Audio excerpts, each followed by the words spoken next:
So hopefully we are good to go at Didsbury Cricket Club this afternoon, and you are very welcome to join us for this third 11 Jack Gardner Trophy T20 match.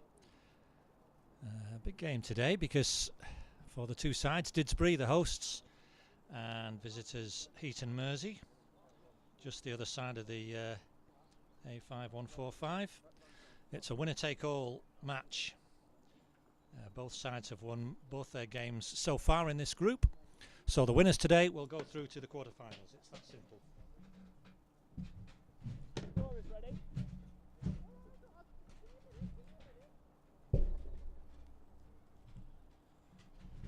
Oh, count.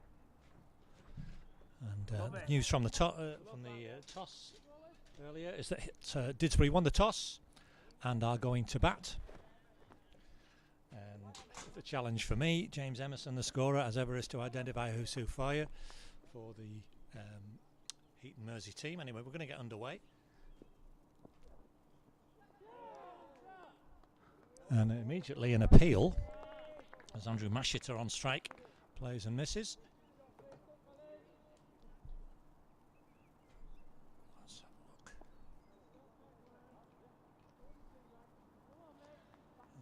Pretty sure this is Billy Hayward opening the bowling, so we'll just get to the information up on screen for you. Always a little bit rushed at the start of these games.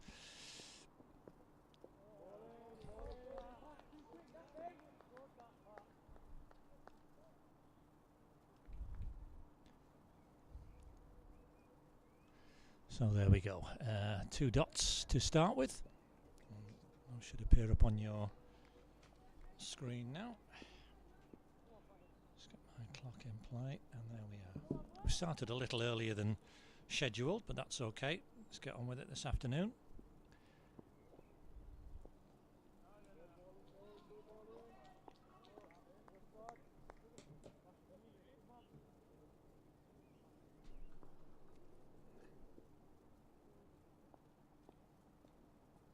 Yes, sorry, just getting myself sorted out here, and I'm as satisfied as I can be that it's Billy Hayward. If it's not, my apologies, we'll change it, but we have a Heaton Mersey bowler certainly, and 3 good balls to start with, 3 dots. Andrew Mashiter on strike. Made 68 yesterday in the Didsbury's T20 win at Stockport. Heaton Mersey winning against Stockport Trinity to set up this match today. As we say, a winner takes all, with the winning side here today going through to the quarterfinals of the competition. Should be a good match.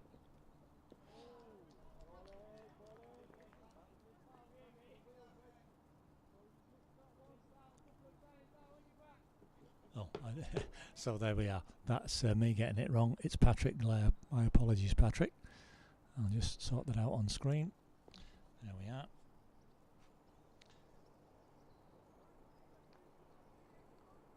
My apologies to Patrick Blair. Well, a good pacey first over. Oh, but a bit of width for Andrew Mashiter to get hold of, and it is at Didsbury a very quick outfield. So 4 runs off that last ball. Went racing away over the outfield, plenty of bat on it, and 4 to finish the first over. So now we've got the initial identification sorted out. We'll put that down, 4 runs for Andrew Mashiter, and he's away, as I say. He played well yesterday, and we're looking to continue that form today now. This with a bit more confidence, I can tell you, is Haroon Ahmed. So I was talking to him just before the start, and he told me he was going to be bowling from this end. So we'll get that one right at least.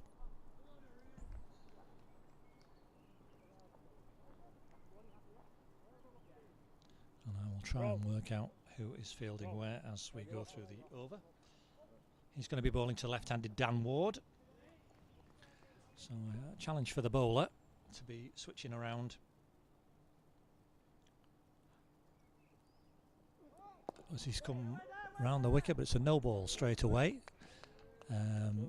So just one on the total. There's no free hits in this competition, part of the competition. Yeah.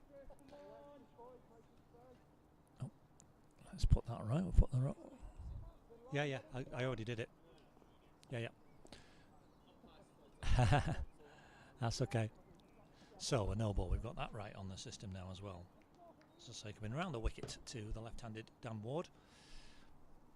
So I'll try again, getting this run up sorted out. That looks a bit better. That's too short though, but there's a man back on the leg side, and that's hit straight to him. Either side, that would have been an easy 4, but 1 for Dan Ward. So he'll be pleased to get bat on ball.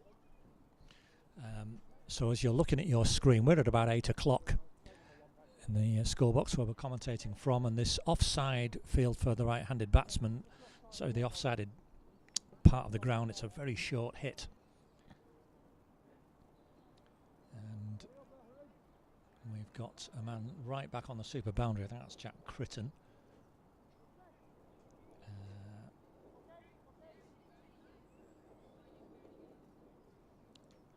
We've got Billy Hayward. That is Billy Hayward at very deep point. Mo Malik is in close at cover. So he's really in the firing line there. We've got a mid-off, and that's Zed Masood, who is at mid-on. You can just see him in your picture. Man at mid-wicket. Just looking at my notes.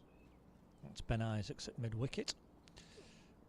And that's another whack from Mashiter. 1 bounce, 4. It's just fizzes away there. That very full length, very inviting. And Andrew Mashiter knows if you swing and connect, swing hard, it will fly away. Timed that nicely.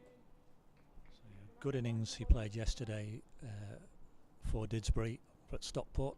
68 or 53 balls. There was real acceleration in that from him. Already found the boundary twice today. Sent back. A bit of gosh, that looked like it would have been out had it hit. Billy Hayward coming in from backward point. Mashiter, I think, keen on the run, but Dan Ward sending him back, and that could have been a disastrous start, but no run is the result. That's a nice shot from Mashiter, and even the fielder's not very far away. He can't stop it. No, 4 more for Mashiter. So that's a very confident start from him. 10 off this over already, and still a ball to come.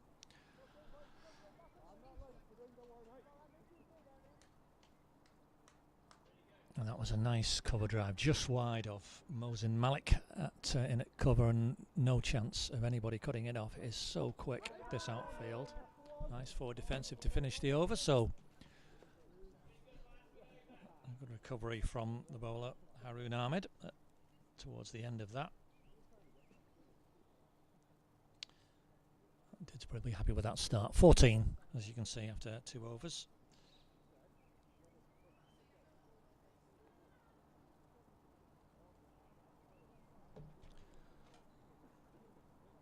We'll see Patrick Blair again. Good first over, just the last ball. A disappointment for him and for Heaton Mersey, going for 4 as it did. But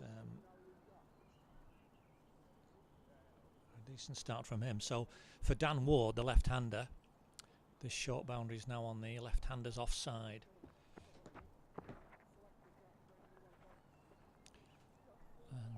Patrick Lane, just see him adjust in the field. You can see the man in it very wide mid-on. I think that's Usman Tarar. So we've got a slip in, and then the man back on the boundary. I think that's still Ben Isaacs doing the duties there. Jack Critton rather doing the duties there. Well, that's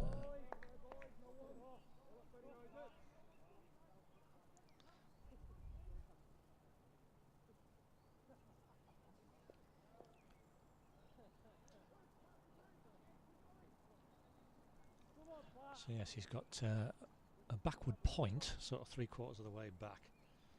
That's Ali Raza who's in there. That's down the leg side, but not wided. I think the teams have agreed that they'll let the bowlers have one down the leg side, but then any further repeat will be wided, which is fine. There's no actual step regulation for this part of the competition, with no panel appointed umpires, so the sides will agree it between themselves, and that's what they're going to do.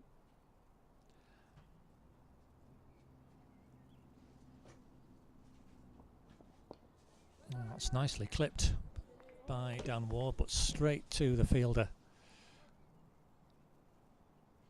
That is Billy Hayward at backward square leg. Nice shot, but no run. Yeah, Mosin Malik's in an extra cover. He got this backward point, and Jack Critton right on the sweeper boundary, and then you can see Usman Tarar, I think that is at very deep. Well, it's a very deep mid-off, that. Gosh, I don't quite know what he's doing there. Well, that's a full toss, and he's got away with that.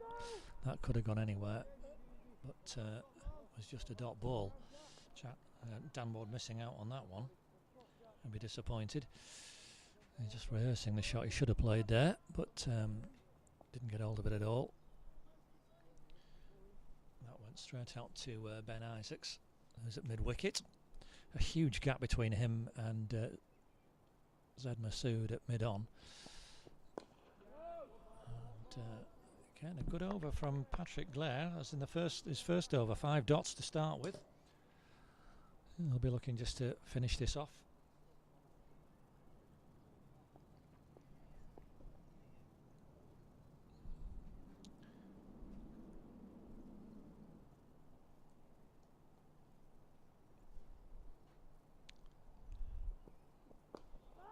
But again, he's gone for 4 off the last ball. It's too full and flicked off his legs by Dan Ward very nicely, very stylishly through the gap. There's only 3 fielders on that leg side. And again, as in the first over for Patrick Blair, the last ball goes for 4 and just spoils what was a good over to that point. Certainly, if you can bowl 5 dot balls in T20 cricket in an over, you're doing a good job for your team. But you just saw his figures there popping up on the screen, and just that release ball at the very end of the over takes Didsbury to 18 off 3. And we're going to see Haroon Ahmed again. Andrew Mashiter, who whacked him for 2 4s in the last over.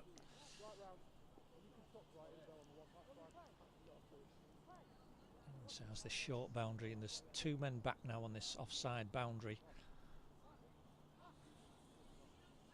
Patrick Blair's gone round to a very wide 3rd man.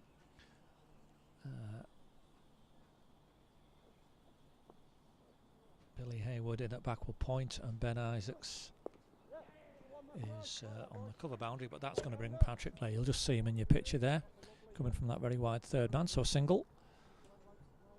Andrew Mashiter.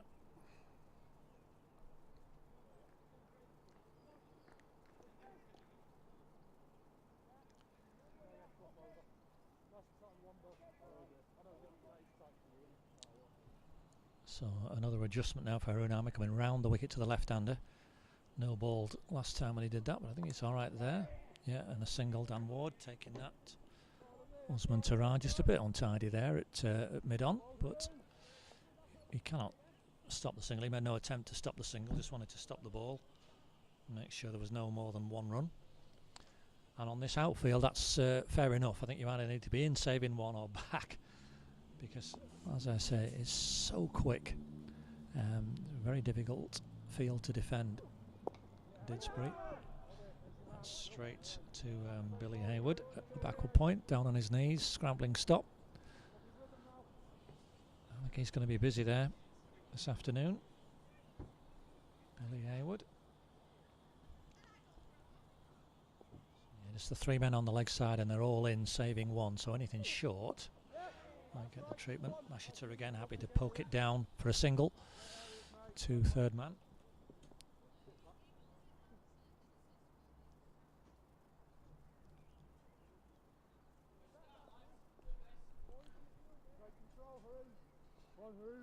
Very overcast afternoon. Looks a feel of rain, although it is very still. Let's hope that's just. Oh gosh, that's a no ball, isn't it? That's 6 runs, and yeah, it was a no ball as well. Yeah, it was a no ball for height. Yeah, so put 1 on there as well, please. Yeah, I got it. Yeah, it looked a bit high from my position, and Dan Ward really cashed in on that. He got one of those in the first ball he faced. Sorry, it was a footfall, wasn't it? But he's got another no ball now. There was a full toss as well in that previous over, so he took full advantage of that. Oh, there's a confident catch for a catch behind, and umpire Mohammed Rahmani is a very confident appeal from the Heaton Mersey fielders. Dan Ward is in the middle of the pitch. I think we've said it's not out. Dan Ward's staying there. Still got another ball to go. It's a very confident appeal. Dan Ward didn't flinch, didn't move. I don't know if you want to look back on it and make your own minds up. Those of you watching, wherever you are, there's a few words that, no, dear me, we don't want to see this. It's done. Andrew Mashid has gone right down to the far end. I don't know, just be wiser to get involved. And Jamie Collins umpiring at this point.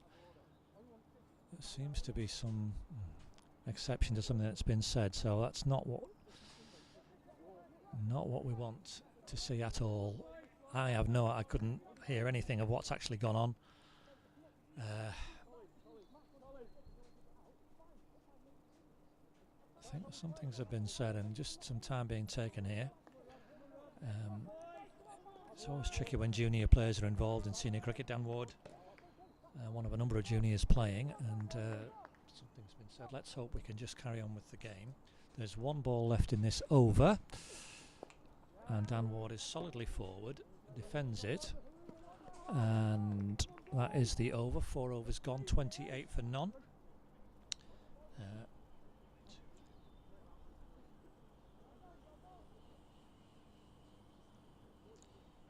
Rob Lisney is the Heaton Mersey captain and also keeping wicket as well.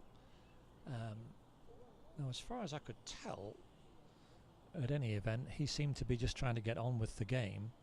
Disappointed the appeal was rejected, which is understandable.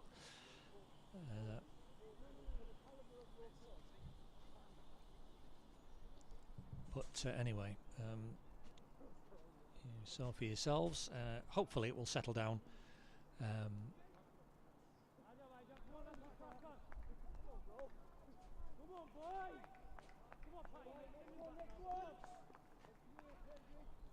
And we can get on with what should be a good game. There's a lot on it for both sides. We're going to have Patrick Blair to continue. 2 of his deliveries have gone for 4, but otherwise it's been all dots. He's bowled pretty well. Nice action, nice strong action, and it's been no ball there, and it's probably going to be 4 runs. It's speeding away. That's a brilliant stop. Oh gosh, that's a super effort in the field. So no ball and 2 runs is the result, but that could have been a boundary. But great chasing back there, Billy Hayward. You couldn't see it on your screens, but take it from me, that was an excellent stop, because it is not easy stopping the ball there.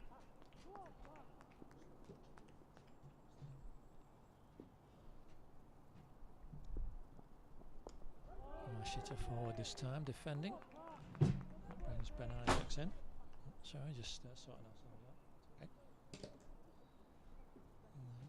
The scoreboard door is open for our score box. It gets very drafty. Shots with a bit of a slam as well. Sorry if that made you drop your coffee or something like that. Should be okay. 31 for no wicket in this 5th over. And that's that's one of my shots. The essayed inside edge, fielder down there. 1 more for Andrew Mashita, but not where he intended. he chose to get involved in that Mashita for whatever reason, and it can obviously have an unsettling effect. It's done now, and let's just put it behind us and continue on with the game.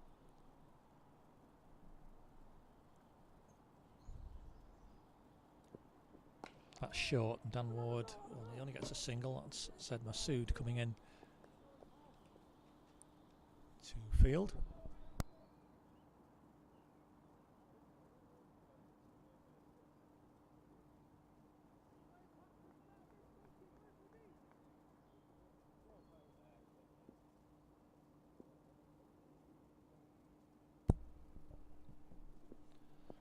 Oh, that's a full toss, which, let's see what the umpire does. It's gone for 4 byes. I can't see that from my position, but 4 byes is the result. That's a bit of a loose one, the first really loose one that Patrick Blair has bowled.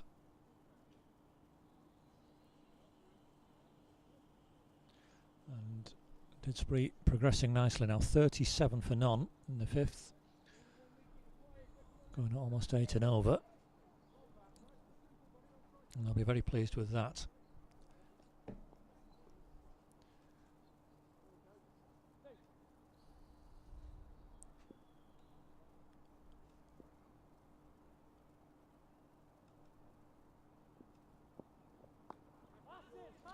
That's a dot ball.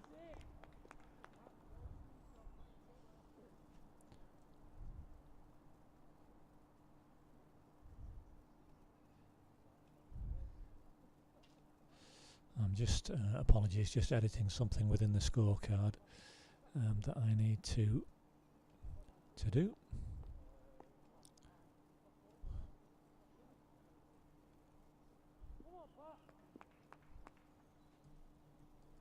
Which I am just completing now. So we've had a dot ball there and another dot as well. Lassiter unable to connect with that one. So we've had 5 overs and yes, a good start for Didsbury. I'll just pop those couple of dots on there.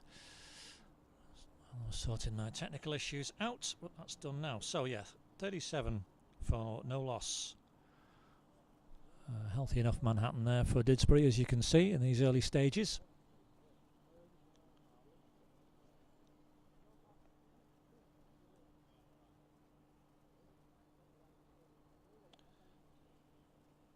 We're going to have a change of bowling now, I think.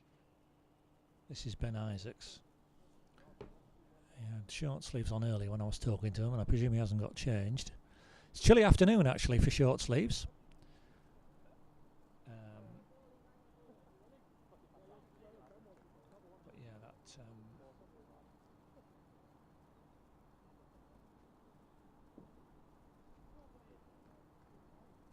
yes, I'm going to go for Ben Isaacs, the bowler here. Taking over from Harun Ahmed. 2 overs went for 20, so a bit of an expensive start from him. So right arm over the wicket. Yes, definitely is Billy Isaacs, so got that one right. He's bowling to the left-handed Dan Ward. Oh, he's nicked it and he's dropped at slip. That's gone just, I think, out of your shot there. Single for Dan Ward. Big edge and put down at slip. I think that's Shabazz Shafiq there at slip.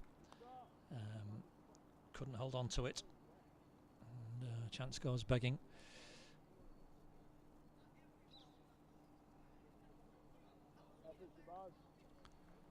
An escape for Dan Ward. On to runner ball 14. And Andrew Mashita now eyeing up this short offside boundary. 2 men are right back on it. 2 men in close, and that's down the leg side. Oh, it's gone for, going to go for 4 something.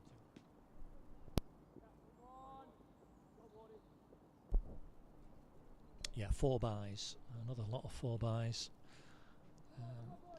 Was drifting down the leg side, but not wided, as I was explaining a little earlier. That decided to let the first one, let the bowler have 1 down there, as long as it's not too wide. But nonetheless, 4 runs on the Didsbury total, and they'll be delighted with that. They're into the 40s now already, 42. And that's short and hit away, and that's going to be 4 runs. Yeah, you need to pitch it up, young man, I'm afraid, on here. So that will happen every single time. Mashita casually flicking it away, but timing it very, very well. Over backward square leg. No chance for Ali Raza, who's in at backward square, way over his head, and sped away for 4. Mashita into the 20s, continuing that good form from yesterday. 6 looking to just trying to slightly fuller length. That's it. That's where you want to be, young man.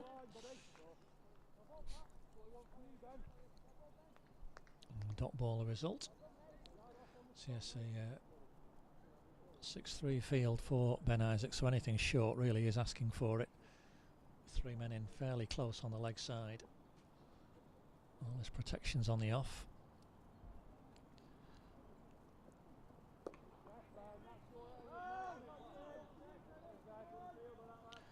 And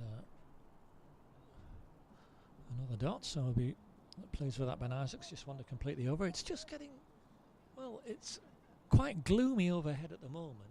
There are, I think, slightly brighter skies coming across from what I can see. Oh, that's short again. Oh dear. And that's gone way skywards, but way towards the boundary. Not a chance for the fielder. 4 more to finish the over. And in the end, an expensive one as the Didsbury 50 comes up. 50 partnership, guys.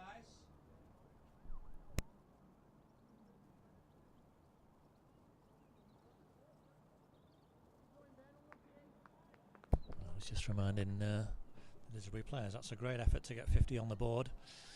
13 runs off that 6th over. And Didsbury 50 off 6. You can see that worm looking healthy. Now is Patrick going to finish? Yes, he is. Patrick Blair's going to finish his spell. Well, very well. 3 overs for 13.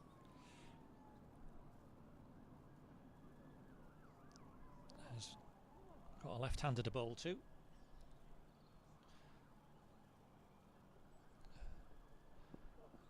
Oh, that's nicely hit, but oh gosh, straight back at the bowler. Oh gosh, and you can see him limping there. Patrick Leary did very well to get behind that, because that was sweetly out of the middle of the bat from Dan Ward. I was looking past the bowler initially.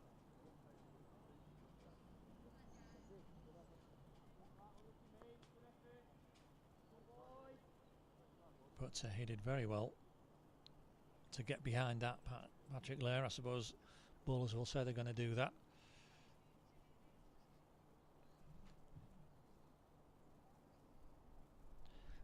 And prevented any run. Well done him. He's pulled up now.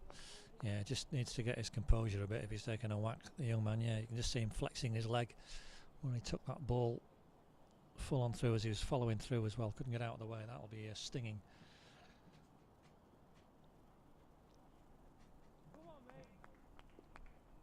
And a bit off-putting, so yeah, just hopefully he can. That's better. Yeah, looks fine there, but that's a lovely hit from Dan Ward. It's too full, and Dan Ward's found the gap. Those 3 leg side fielders, you've got a mid-wicket and a wide mid-on, and Dan Ward found the gap perfectly. I was right behind that as it flew off the bat for 4. It's already the 7th 4 of the innings, along with a 6th, and we've had 2 lots of 4 byes as well. So 10 over the boundary already. We had I was doing our first team here on Saturday in their league match. We had 67 4s and 6 6s on that afternoon. It's that kind of pitch and outfield, particularly in that. Again, you can't get down this time. Billy Hayward, a desperate effort, a diving effort coming across, but 4 more for Dan Ward. Consecutive 4s for him. On his legs, but very full, and Dan Ward is an accomplished player. And Billy Hayward, who's got a lot to do there at square leg, just slightly backward square leg, and he's actually now been told to stay out there on the boundary. So there's just 2 men in on the leg side now. Now you can see Shabazz Shafiq coming across to plug that gap. They can't possibly just leave it that exposed on the leg side, and they're not doing Heaton Mersey. So Billy Hayward right back on the leg side boundary now, and the 3 in trying to stop 1. Dan Ward is going to take one there to the Usman Tarrar at mid-off, very deep there, but single result.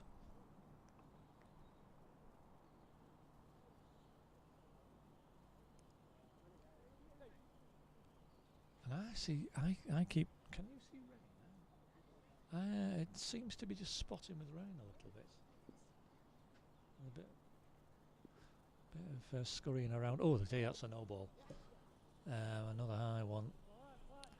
No ball and a bye. So 2 on there, yep. Yeah, Jamie signalling both. No ball by 1. So that's 2 on the score, yep. That was extras mounting up, 13 of those already, and yes, it is spotting with rain. Some of our fielders moving around to get to the covers in case they're called for. It's Patrick Blair in again.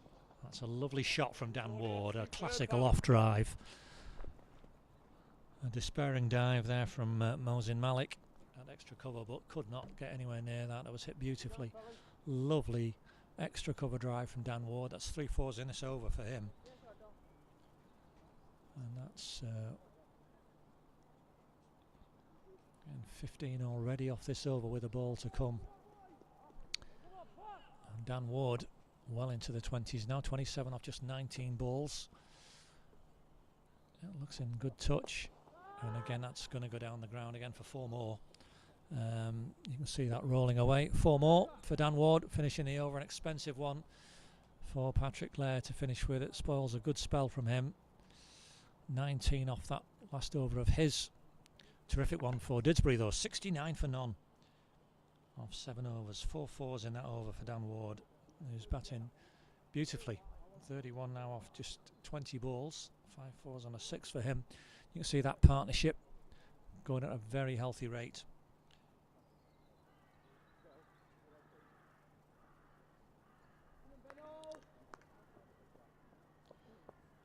As Didsbury looking to build a really big total here.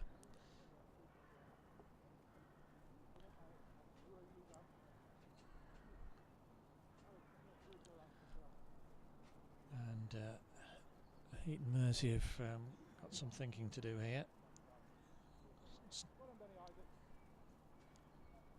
They've spread the field now. There's men back, 4 men back on the boundary as Ben Isaacs comes into bowl to Andrew Mashita, who's just going to push that away for 1 run onto that wide 3rd man.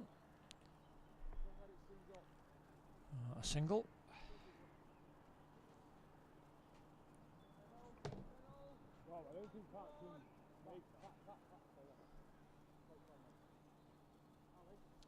Yeah, we've got 3 men back.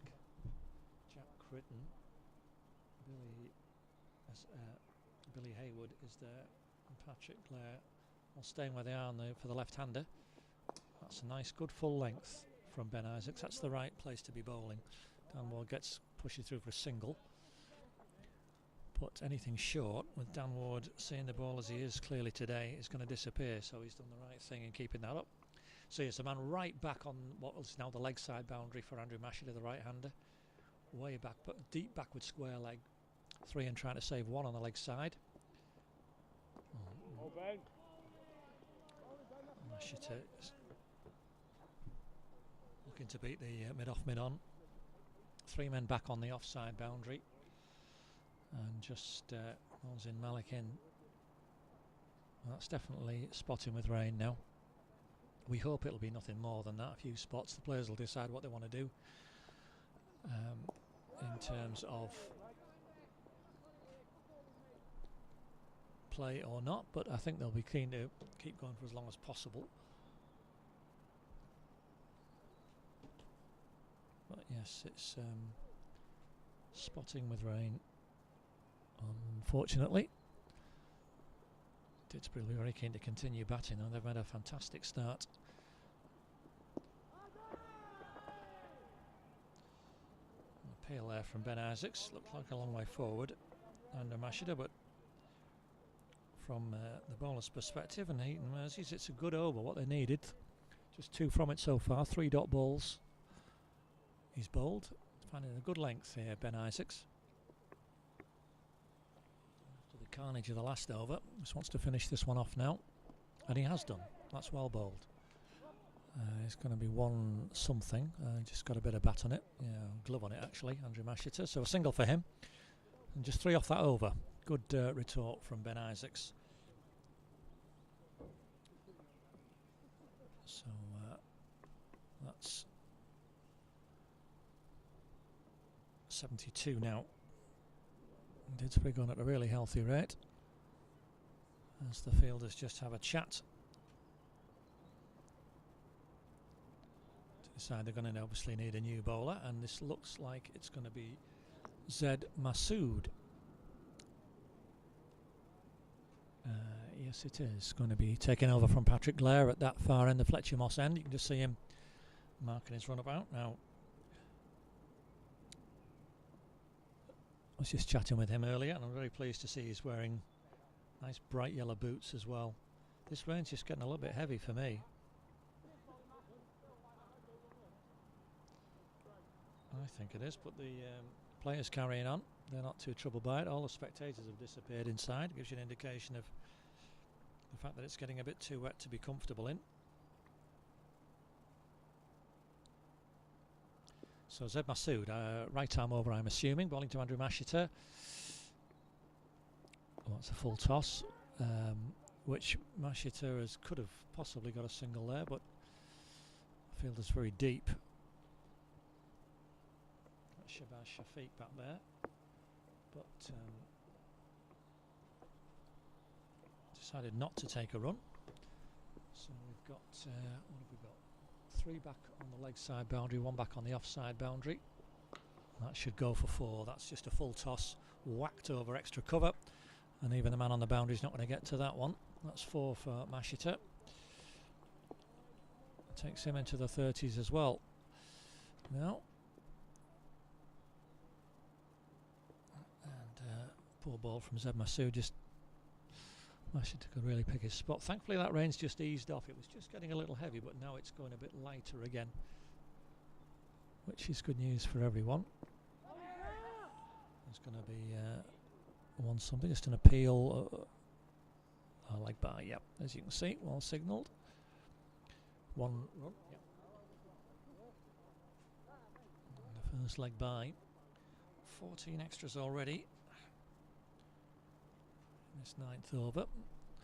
As Didsbury move on to 77. Big gaps on this leg side. Again, Moses Malik with all the work to do at that short mid wicket. Either side of him, like that, Dan Ward's just done that. Nothing that he can do if he can't get down to it. But the man back will stop any more than a single. So. Yep. So that's a good idea. That's Billy Hayward right out there. Just keeping that to 1. That's okay for Heaton Mersey. Didsbury on to 78. As Mashiter has got up a leading edge, and that's bobbled short, quite a way short actually, of Shabazz Shafiq. Just a single for Mashiter. As off the leading edge. He was trying to look leg side for that, and it flew off the leading edge to backward point, but not a chance. Shabazz Shafiq was more concerned the ball didn't spin past him. In the end, he wasn't going to be able to get to it. So last ball of the over, not too bad an over from Zed Masood. There's going to be a 1 there, yep. Nice, correct defensive shot from Dan Ward. Gets a single, so 8 off that over. And Didsbury progressing very, very well here. 80 for none. See the Heaton Mersey bowling figures there. I presume we'll be seeing Ben Isaacs again. Oh, no. I think he's put his cap on. So, oh. Well, I thought he bowled very well in that previous over. But Rob Lisney, your captain there, the wicket-keeper at the stumps, you can see he's decided to switch his attack around, keep Ben Isaacs back for a little later. I think Didsbury will be quite happy with that, because that was a good last over. He bowled Ben Isaacs, just 3 from it. But now we're going to see Ali Raza. And Nice and easy for me to identify. He was getting a bit of stick from his teammates earlier for wearing those black sleeves with his white shirt, but I'm not complaining because it makes him nice and easy to identify. So you carry on, young Ali, as far as I'm concerned. He's going to bowl it. Looks like right arm round the wicket to Dan Ward.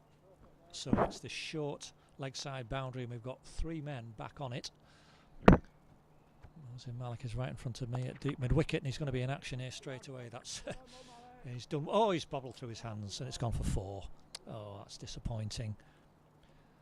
Zed Masood was in it short mid wicket, and that was hit hard, almost at him, went through him, and I thought Mohsin Malik had got round enough, but just bobbled a little. Going very quickly, it is difficult. I'm not going to be critical of any fielders in this outfield because it is a tough one to field on being so quick. That's short again. Dan Ward went for an expansive shot, missed it completely.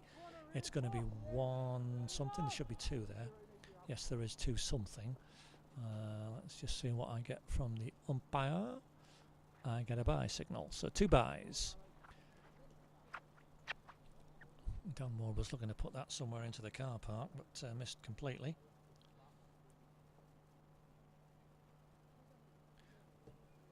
The score races on 86 for 9. A fantastic start for the hosts. Won the toss and batted here today. An appeal but not out.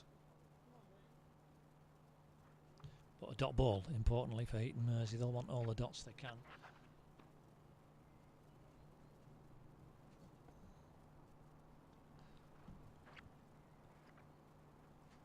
Because this run rate is high already for them. As we've been saying, the winner today will go through to the quarterfinals, both sides having won their 2 games in the mini group so far.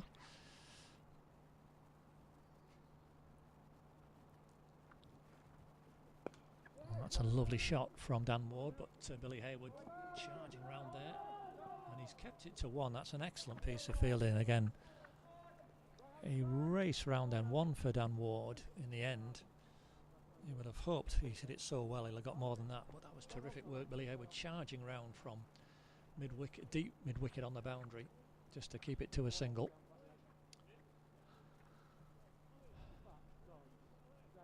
So Rob Lisney just organising things, trying to get his men back. He's only got 1 back on this offside boundary now.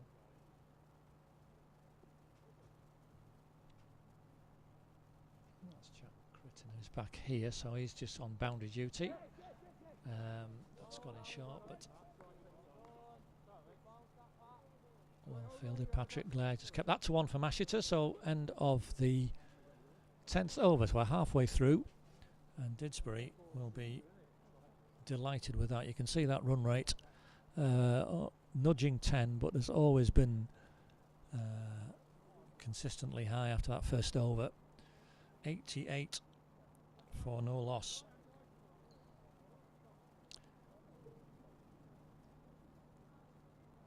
And a fantastic start for the host. They'll be delighted. I'm delighted to see the boys going so well. It's not that we had at this stage. We've had 1 6 and 12 4s off the bat. 2 lots of 4 byes as well. Plenty of boundaries, and that's given Didsbury this fantastic start.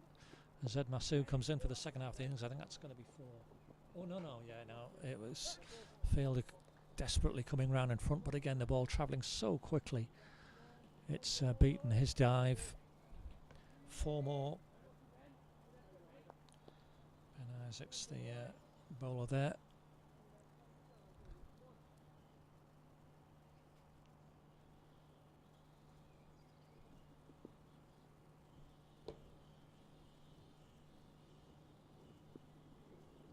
So must say that's short. A fielder there. Oh, it's gone and it's dropped. Well, it is a drop. He went one-handed. Ali Raza at the ball there. Had he gone two-handed, he might have clung on to that, but it was a bit of a one-handed snatch, I'm afraid. At least he stopped the boundary. Single for Andrew Mashita. So he's on to 38. Didsbury now well into the 90s, 93 for none. You can see there a very healthy scorecard for them so far.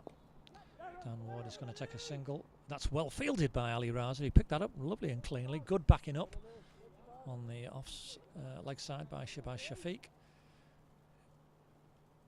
Both batsmen went straight away, but Ali Raza around very quickly then picked that up beautifully.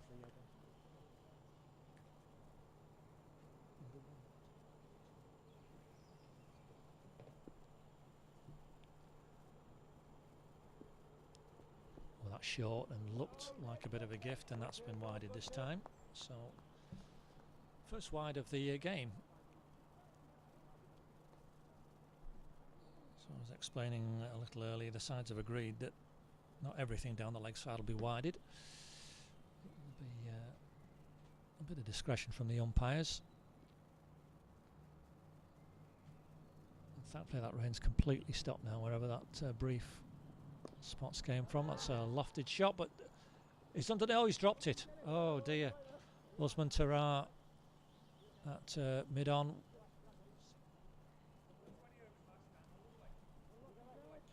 Andrew Mashita, a life for him. That lolly popped up to wide mid-on, and seemed like Usman Tarar lost it somewhat. He grabbed at it. 2. And a life for Andrew Mashita. He moves on to 39. He was dropped yesterday by the Stockport team, and they paid for that. Oh, that's only a wide. It could have gone a long way. Dan Ward was certainly trying to hit a long way, but missed it completely. But it is wided, and rightly so, by umpire Jamie Collins, one of the Didsbury players today.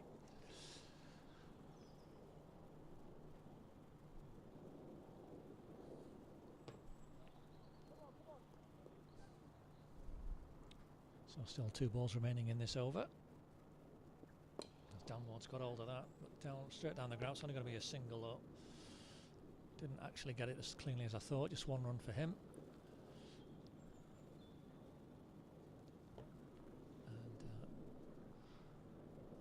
And thrown back in. I think you saw that all the way. And your picture. So last ball of the 11th over. And well bowled, said Masood. A rare dot ball from him, which he'll be pleased with. So the Didsbury continues. Didsbury run rate, the Manhattan there you can see showing a very healthy sight indeed. No, mate, 7 overs I was like, I ain't having a bat today. Mate, I'll open next week and I know, but I'm not bothered. Just having I think a swap around of the umpires here. A brief bit of respite for the batsman.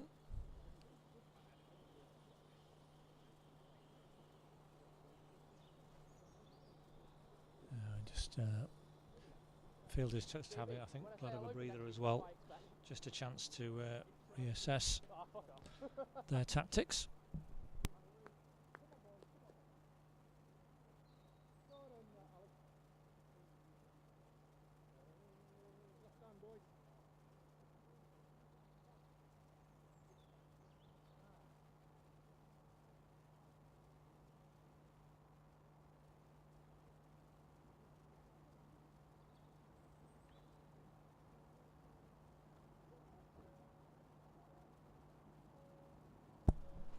And we're going to continue on again. Ali Raza going to have a second over.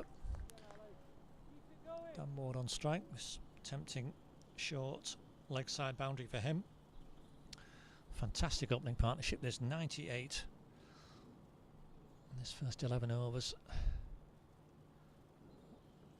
And that's wided on the leg side. So just 1 more now for a century opening stand. It'll be a fabulous effort from the Didsbury players. This opening partnership, Mashita and Dan Ward, and that'll be it. Yeah,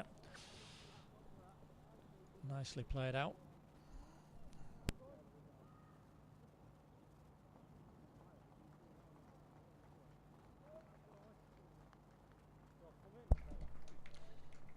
belatedly, with a little bit of encouragement, the Didsbury players, good to see them paying attention. Myself and my scoreboard operator today, Herbert, aghast about lack of attention, but that's a brilliant effort. 100 of 72 balls these two have been batting. That's given Didsbury a magnificent platform to really go big in this decisive match, and there's going to be another boundary there.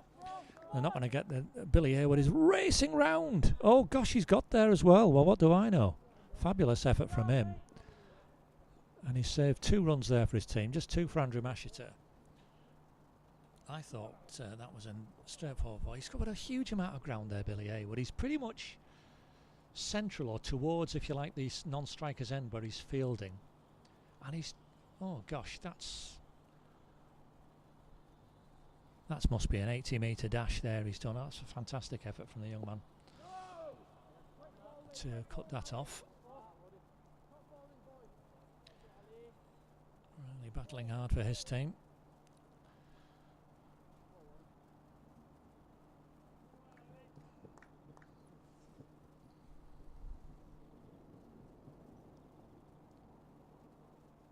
Oh, that's hit straight to...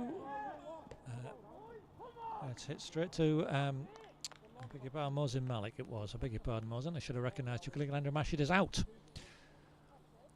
Caught by Mohsin Malik. It just... an indeterminate shot, a bit of a prod. It was dying on the fielder, just dipping down, but he got down, got underneath it, and took a catch, and very gladly received wicket for Heaton Mersey. Andrew Mashiter out for 41. 43 balls he faced. 7 fours for him, and magnificent opening partnership comes to an end. 102 for that first wicket.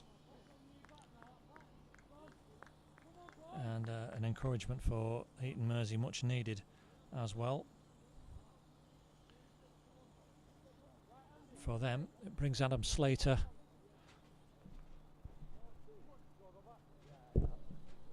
to the crease.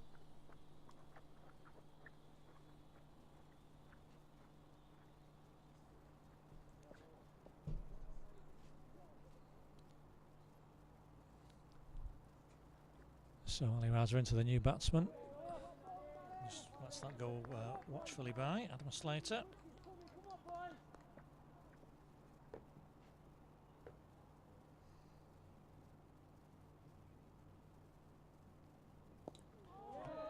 He's carefully forward again, and that's a much better over for Heaton Mersey.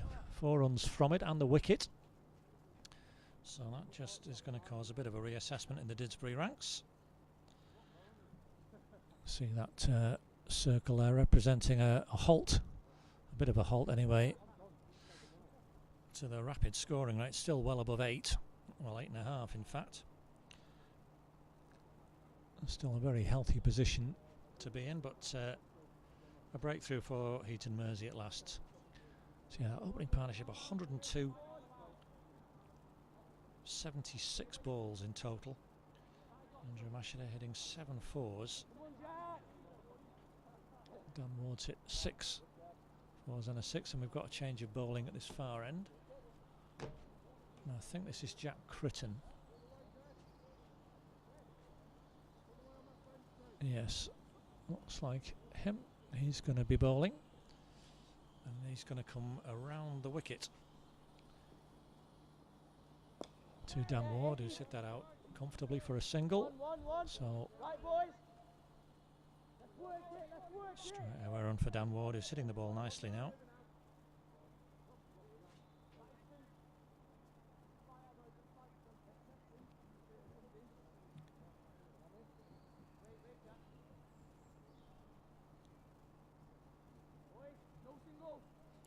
So Adam Slater now on strike. Just had a couple of balls in that previous over.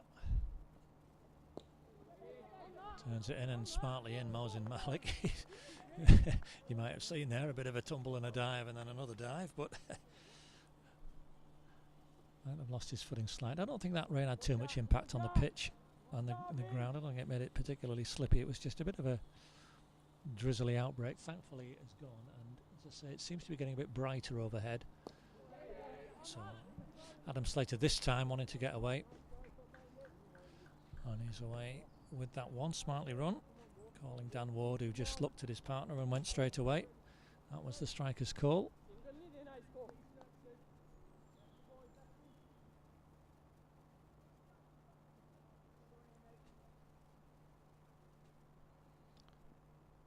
Round the wicket again to the left-hander, who's solidly forward. Out to mid-wicket, no run.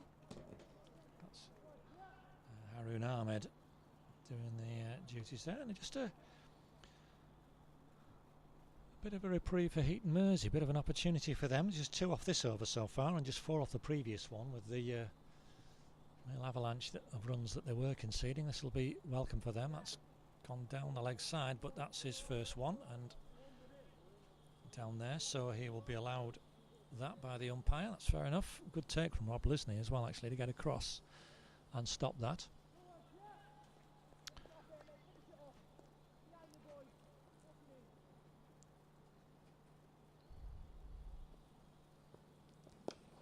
And he's hammered that out.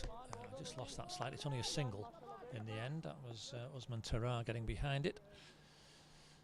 Can't stop the run, but that's a good couple of overs for Heaton Mersey. Some encouragement for them. Just 3 off that over and 4 off the previous one. So they'll be feeling a little better. And you can see that fabulous opening partnership. Andrew Mashiter and Dan Ward. 102. You don't see many century stands full stop in T20 cricket. So an opening partnership gives a real impetus to the batting side.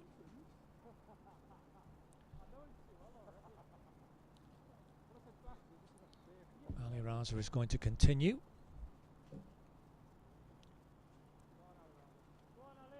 So Didsbury just need to pick this rate up again. They've had a couple of overs have done that, but he's going to be stumped. Instead of picking the rate up, they've lost another wicket. And Dan Ward, after an excellent innings, is out stumped well down the pitch, and a nice comfortable stumping for Rob Lisney. So both over the out now. Dan Ward departs for 44, a very well-made 44 indeed. 36 balls, 1 6 and 6 4s from him. Getting a good round of applause from his teammates as Richard Daniel is going to stroll out. We shall call him the veteran Richard Daniel. That's why it's taken a while to appear in the shot here. He will appear eventually. He is coming out, I do assure you. I'm just having a chat with his batting partner, Adam Slater. There he is, Richard Daniel. Great servant for Didsbury.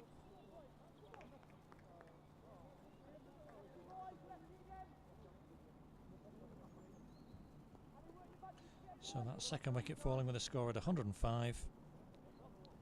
And now 2 relatively new batsmen in.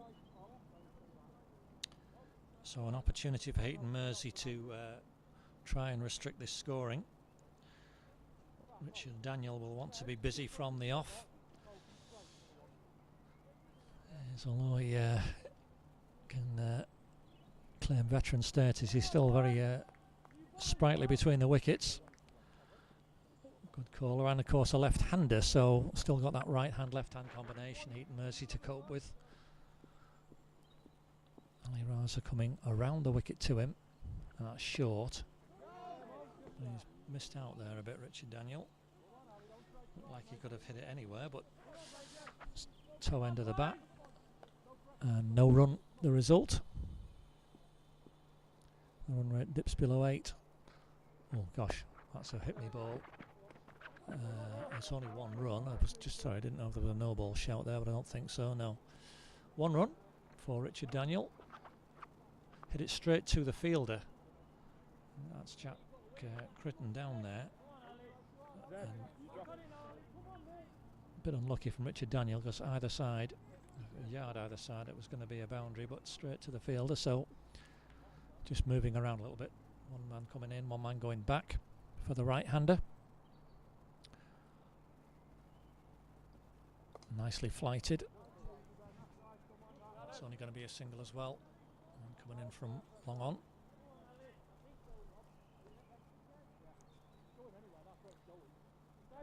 And just almost imperceptibly, Heaton Mersey dragging this back. 3 overs now without a boundary.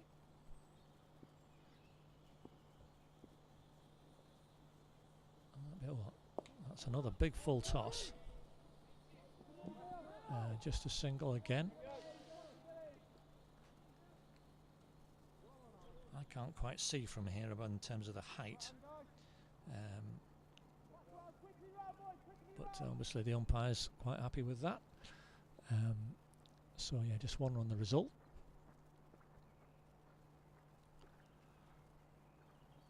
And then Adam Slater's on the ground, and you might have heard the whack there into the field. I've not had a signal, but that's 4 runs. Yeah, 4 runs for Adam Slater to finish the over. Break the shackles a little. We're just getting pegged down a bit, but that will help them. There's the last 6 overs approach. You can see the scorecard there. The openers both playing splendidly. 2 new batsmen in now, but both off the mark.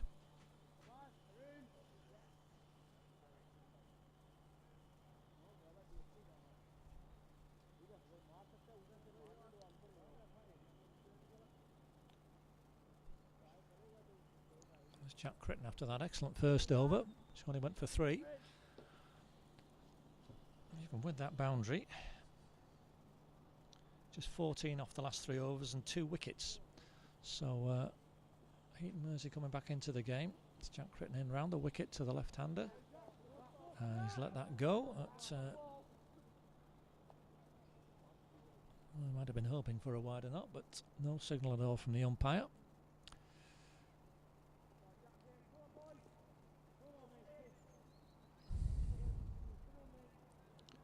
And the run rate dipping now, just 7.9 at the moment. It's been up around 9, nearly 10. Just while the 2 new players are in, finding their way, timing the ball, getting used to the conditions out there. It will slow the rate a little, but at this crucial stage, Didsbury will have been looking at a huge total a few overs ago, but now Heaton Mersey making the fact it's a nice shot from Adam Slater. It's only, oh, well, it would have been out had it hit. It was straight to the fielder, Usman Tarara, who got rid of it very quickly, underarmed it in. But missed the stumps. I couldn't see how close it was, but Adam Slater was somewhere short of his ground. It was straight in and then slung out underarm, and can't have been very far away from Usman Tarara. Anyway, single is the result, and that's gone through the wicket keeper. Will be a bye, yeah, just 1 bye. And this is what Didsbury need now, at least to run a ball.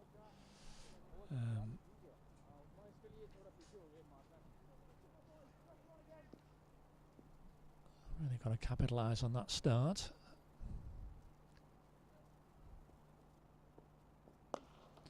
And Adam Slater trying to do that. Nice firm shot. It's only going to be a single. You can see that right down to the man at wide long on.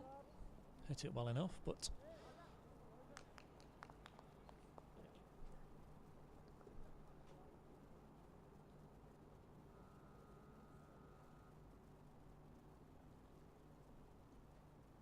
Richard Daniel will be looking at this leg side. There's only 2 men in, saving 1.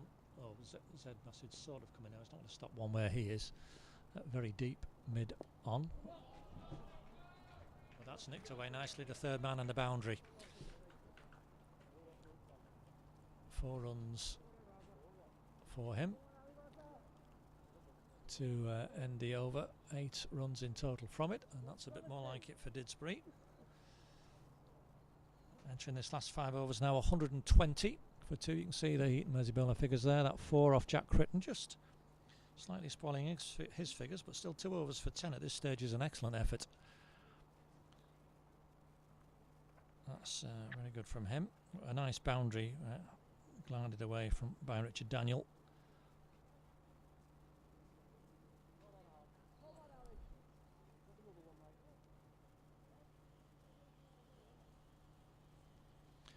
So Ali Razia is going to finish his allocation.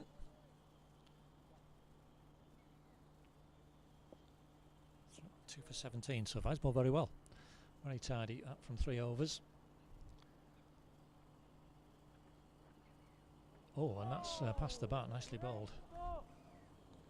Adam Slater groping forward at that one. Well beaten. Good ball, a dot ball. Heaton Mersey will be quite happy with that. Big gap on the leg side for him to aim at. And to the square leg region. 4. And Richard Daniel, yeah, is energetic running. Has turned that into 2. That's well done. 2 for Adam Slater. But down to the running of Richard Daniel. I hope you didn't see that. I apologise for that gesture from Richard Daniel towards his teammates. Good-natured fun there after completing a very good 2. It's hit well and well stopped in the deep. Well, that's a quicker ball from Ali Raza, nicely bowled. Again, another dot. And that came from nowhere. He's not bowled one of them so far. But a very nicely disguised quicker ball, which totally deceived the batsman. That's flighted. Well, that's safe into a gap. There's big gaps on that leg side. There's going to be another 2 there. Can't stop the 2. They need to back this up and have done well. But good hitting by Adam Slater, finding the gap nicely in the deep. 2 more for him. You might just be able to hear this noise from the Heaton Mersey fielders. They're just want to make the most of this control that they've regained. Oh, and that's cloth by Adam Slater, nice and safe. Not close to any fielder, just a single this time. Only going to be 1 run, yep. That's Usman Tarar coming in from long off. Adam Slater didn't try and hit it too hard, he just landed very safely in one of those gaps. So, last ball of this 16th over. Richard Daniel will be looking for a boundary here. That's a quicker one fired in, nicely bowled by Ali Raza, and that is a good little spell from him. 4 overs, 2 for 22, Ali Raza, a good job for his side.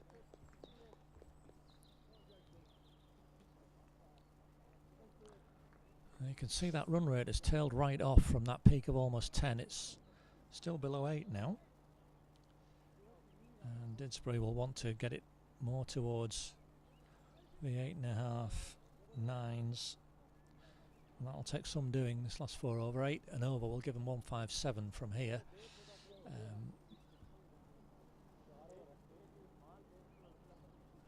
Which was still a good total, but it was threatening to be something really special at one stage. Anyway, let's see what can happen in this last 4 overs.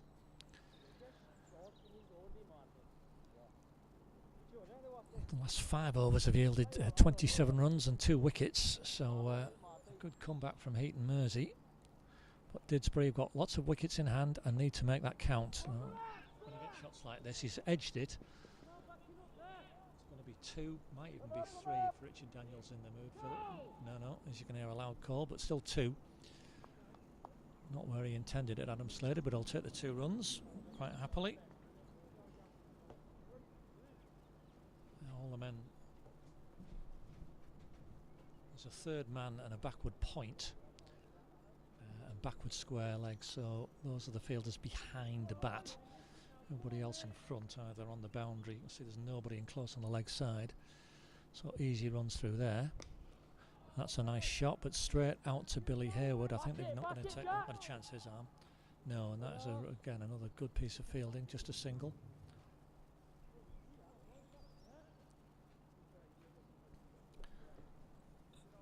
And a bit too close to the fielder there to be thinking about a 2. Richard Daniel doing away with the helmet, so you'll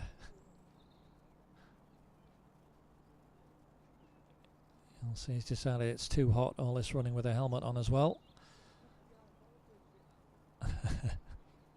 Maybe tell you there's nothing to get hurt up there.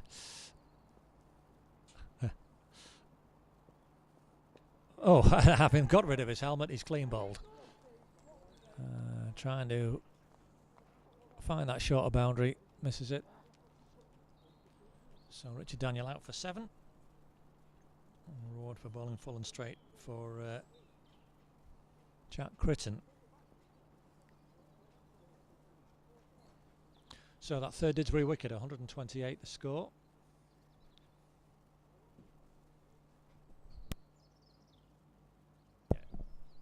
And we're going to see Pindy De Silva making a welcome return to Didsbury. He's been away for quite a few years, travelling around. Very talented player, as I remember. He was telling me earlier he's bowling not so much a strong suit now, but he's been sent in to do a job with the bat.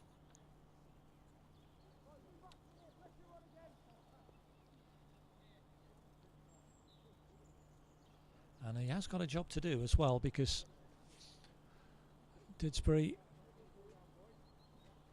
have been 88 for none at halfway. I've just added 40 runs in 6.5 overs since then, losing 3 wickets in the process. And this has been a good fight back from Heaton Mersey. As Pindy De Silva away straight away with a single. 2 right-handers in now, which will make it easier for Heaton Mersey in terms of the direction of their bowling.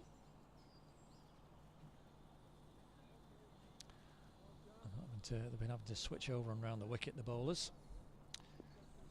No one in close on the leg side, so runs anywhere, singles anywhere on the leg side, but it's the boundaries that the fielding side need to stop. We've got 1, 2, 3, 4, 5, 6 men on the boundary now. In different places. Adam Slater has gone down the ground, but he will find one of those boundary fielders. You'll see there in your picture. Just 1 run.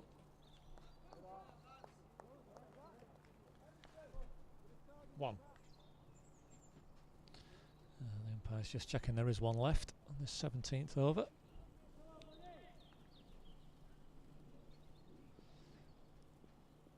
It's Jack Critton in, and Pindy De Silva going for a little dab. The keeper's dropped it, and they're going to get a run. We might get another one. Yeah, they're going to get 2. 2 byes. Oh, that's a bit sloppy. 2 byes, yeah. Good bonus run for Didsbury there.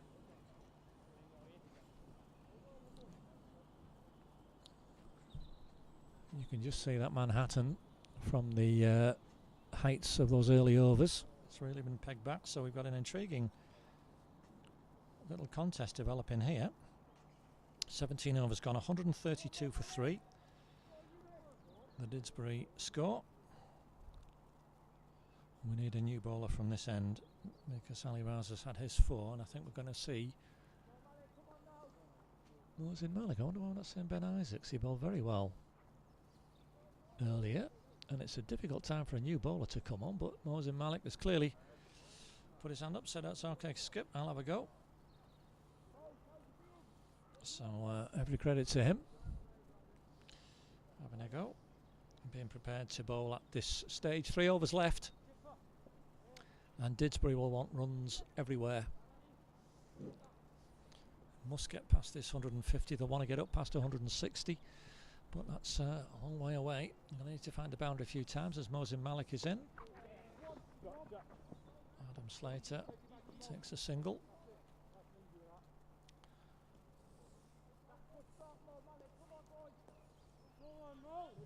Just looking, we've not had a boundary for 2.5 overs and just 2 boundaries in the last 4.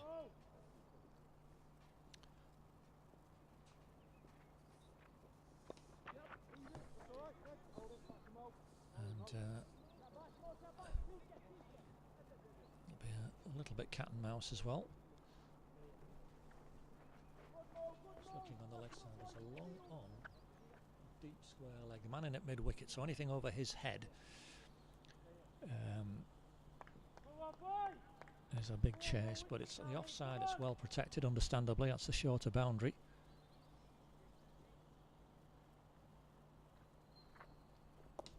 Mohsin Malik. And that's gone a long off as well, I haven't seen him. But Pindy coming down, Pindy De Silva coming down.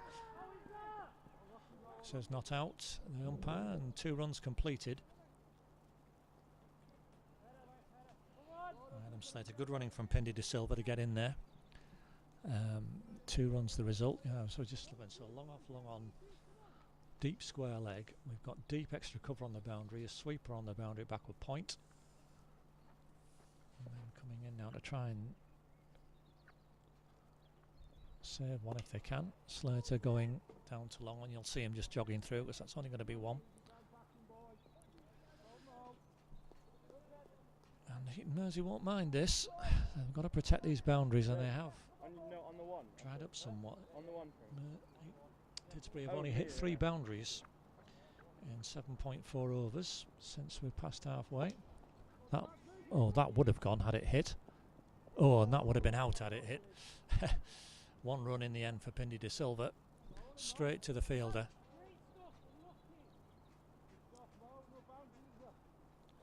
Shabazz Shafiq at mid-wicket, straight to him, either side of him. That would have been a long chase, but he had a gentle throw at the stumps. Thankfully for Pindy De Silva, he missed. So, last ball, Slater hits it very well, but the fielder Usman Tarai just makes sure he stops it. Didn't try to catch it or come in for it. 1 off, so that's 7 off the over, which at this stage I think is more in Heaton Mersey's favour than Didsbury. They've got to run off every ball in the over, and that's good for them. See, that worm is, although healthy, is still not going up at the rate that it was. Last 2 overs. Plenty of wickets in hand, Heaton Mersey, but correction, Didsbury. And they've got to make that advantage count and try and find this boundary.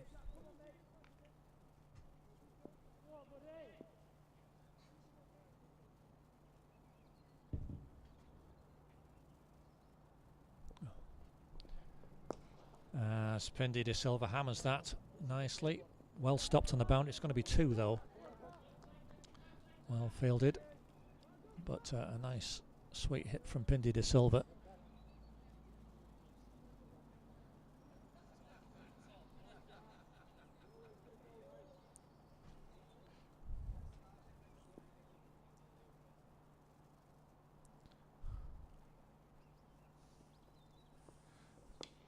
He's down the pitch again. That's only going to be 1 run. Zed Masood fielding there.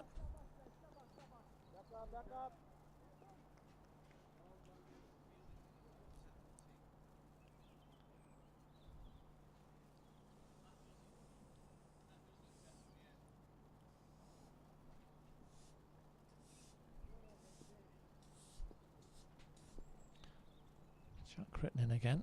Oh, that's nicely done. It's going to be 4 runs. That's a nice little leg glance.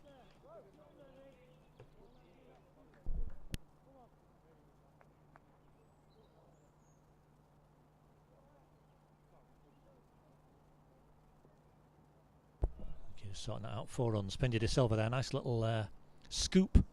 A welcome boundary.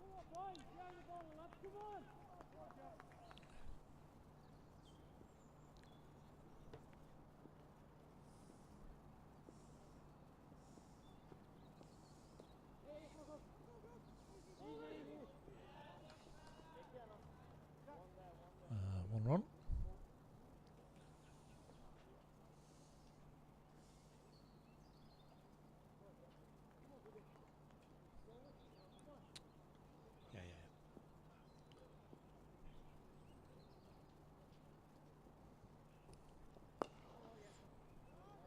That's a good shot from Adam Slater.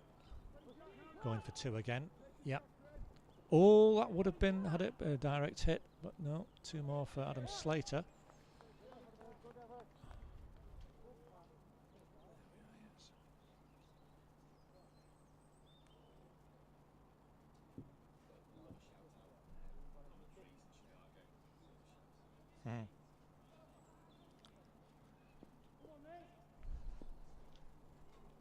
As the last ball of this 19th over, so we had a few technical issues in the box, but we're getting that corrected here. 1 more for Adam Slater.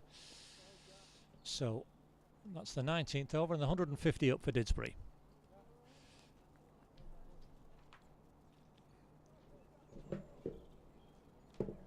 So 150 up. Oh, well, I made that over. The umpire has given an extra ball So we'll go back to the previous over. We'll just take that off. As Pindy de Silva is down and gets 1 run. So now I'm going to end the over. Sorry you didn't see that on the screen, but it's 151 for 3.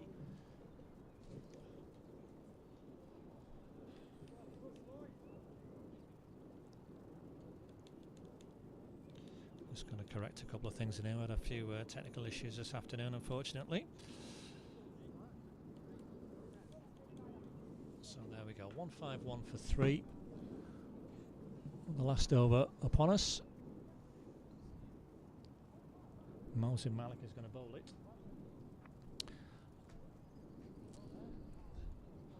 So sprightly little stand this has been between Pindy de Silva and Adam Slater. 23 of 16 balls.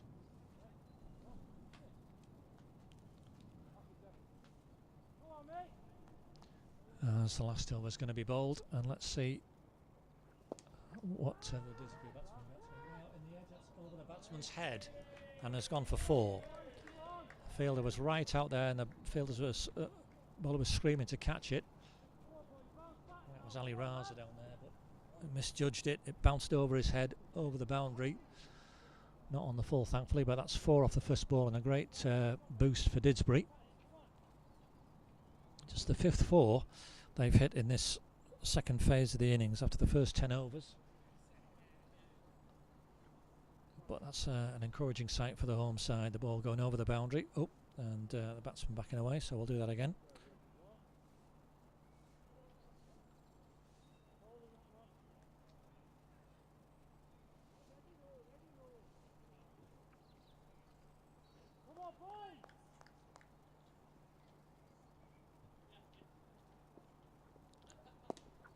As Pindy de Silva is down the pitch, but just a single this time.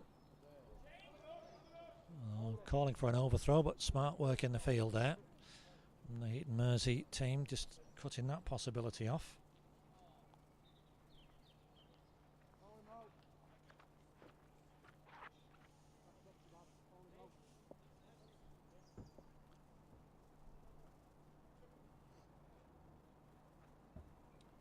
So Adam Slater on strike now. Mohsin Malikin's short. No, and he's missed it. He's trying to hit it too hard, I think. And that is a very welcome dot ball for the bowling side.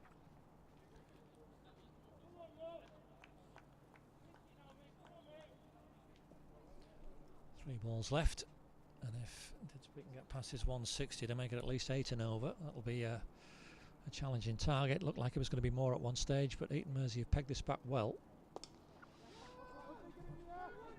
Should only be 1.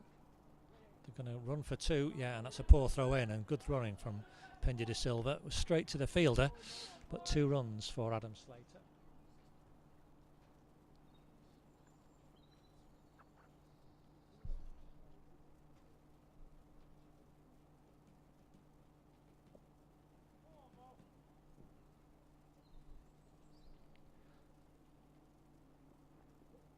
And again, another dot. So 2 dots in this last over.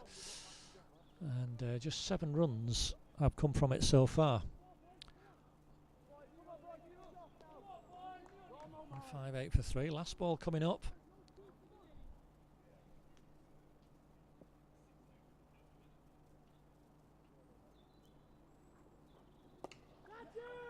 Slater hits it high in the air. It's not going to be caught. Pindy de Silva's going to come back for 2.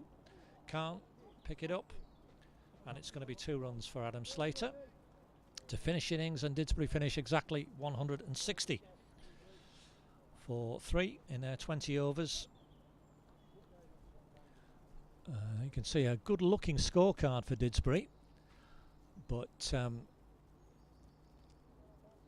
I think they'll be a little disappointed that they didn't get more than that in the end. 72 runs off the last 10 overs, having been 88 for none after 10. With all those wickets in hand, they didn't at least double it from there, which is a sign of how much Heaton Mersey came back into the game. It's still a good score. The batsmen come off to a good round of applause. You can see a healthy enough Manhattan, but falling away the second half compared to the first half. So we've got an intriguing fixture on our hands as we thought we would. It's a winner takes all, as I say. The winners going through to the quarter-final are the Heaton Mersey bowling figures. 3 bowlers getting through their allocation of 4 overs. Good partnership at the end there of 32 between Adam Slater and Pindy de Silva. After that magnificent opening stand of 102 between Andrew Mashiter and Dan Ward. 22 extras as well, which shall be a bit of a concern for Heaton Mersey. But anyway, 160 is the outcome. We are going to take a short break here. I'll be back when the innings starts. It should be around about 4:30.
well so they can hear the game.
So welcome back to Didsbury Cricket Club.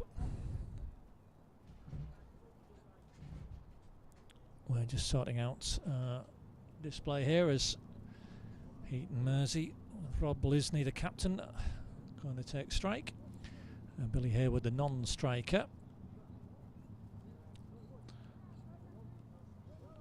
Set about trying to chase 161 to win this cup tie.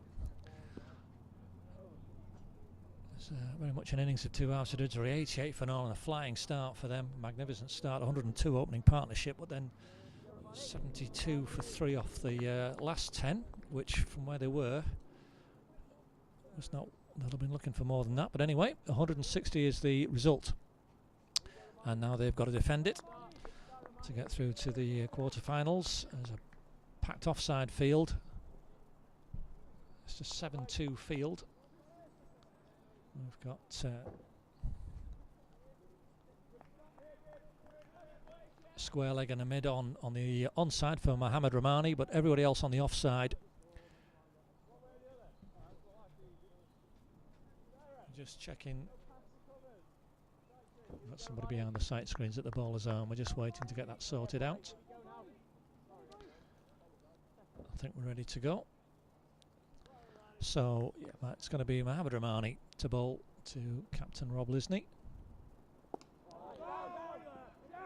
Oh, he's off the mark straight away with a single. Sloppy work in the field there from Didsbury, who had enough men there to stop it. Now they're going to have to switch around for the left-handed Billy Hayward. Fielded exceptionally well earlier. We'll see how decisive that proves to be, because he threw himself around. He saved, turned a certain, what looked like to be a 4 into a 2, I remember at one stage, and another number of other good stops. Didsbury just organising the field. And got a man right back on the boundary on either side, square of the wicket. And a fine leg. Heaton Hocker will see bowling in a short while. That's a well ball, full ball, dug out well by Billy Hayward. It's getting a few more people drifting down now. That little spell of drizzle, which saw people scurrying indoors, has long since relented. So we've got a decent crowd, a little gathering knot of spectators to watch what should be an intriguing match.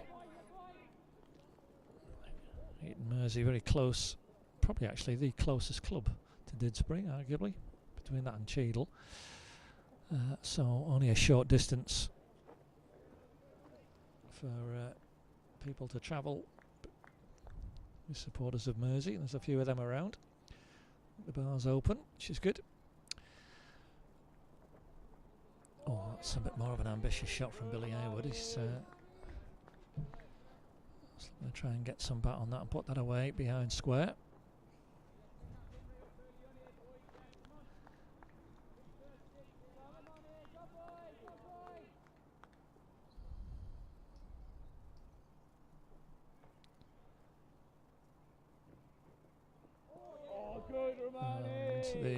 The umpire's twitching a bit there, but decides no, that's not wide enough. He's just having a word with the bowler. Don't go any wider than that, he's saying. So let's see if Mohammad Rahmani can finish off this first over. Just wheels in, a very economical run. Nicely dug out again by Billy Hayward, full, and that's a great start for Didsbury. Just one off that first over, which is what they need. So as Heaton Hock prepares to bowl that second over.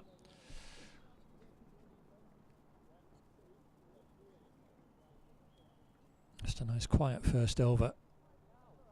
Just what Didsbury wanted. That brings Rob Lisney down to strike at this end closest to our camera. And you can see Heaton Hock at the far end there, just ready to come into bowl. Very important bowler for Didsbury. He made a splendid 61 with the bat. There's his batting as well, which comes very handy in this competition. He made a splendid 61 in their first game against Stockport Trinity. Now it's with the ball he's needed, and just organising his field with David Bowman, the captain, just chatting with him. David Bowman in at mid-off.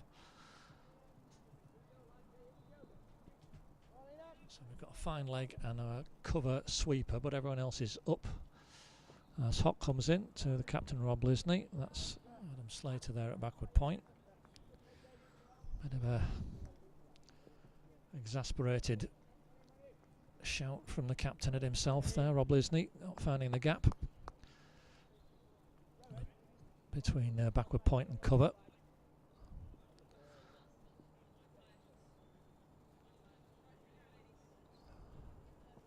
Seeing him walk in again.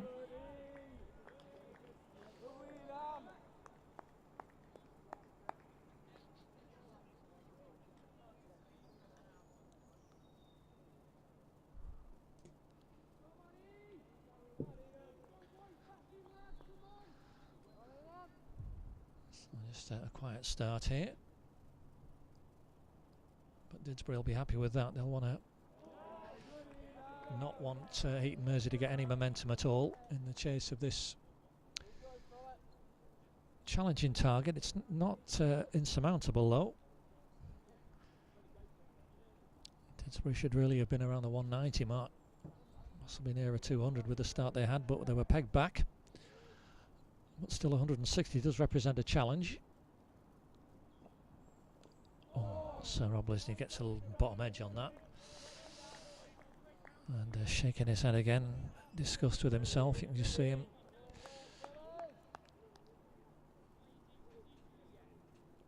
Didn't get anything like the bat he wanted on that one.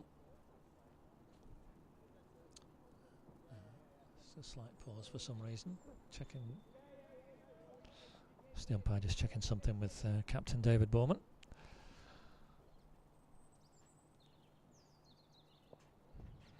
This full ball that is called wide now.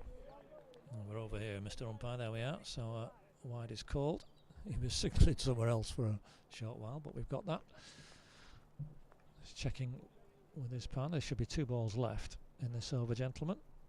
That's husband Tarara has come out. We've got a couple of young girls on the pitch here.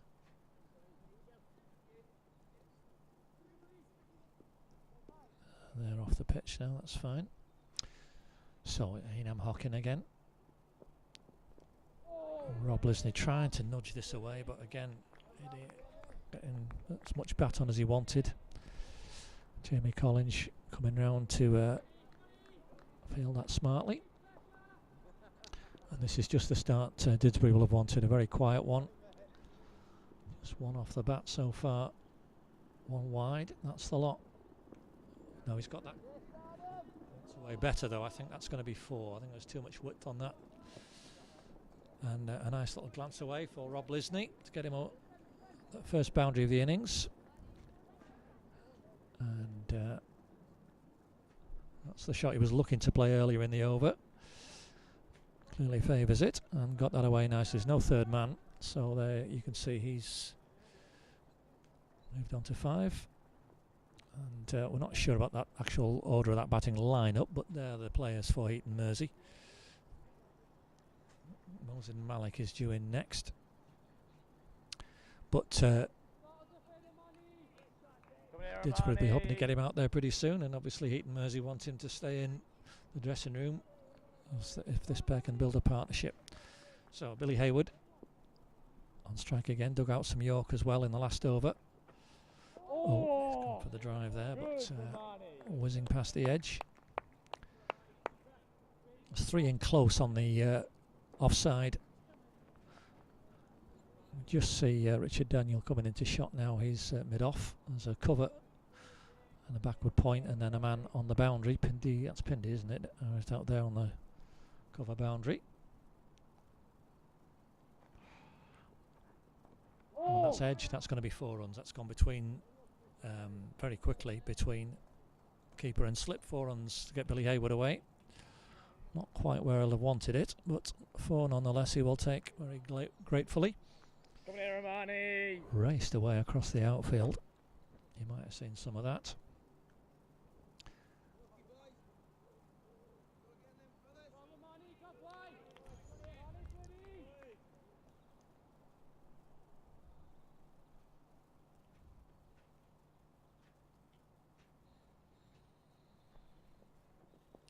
And that's off the edge again, and it's going to be 4 more.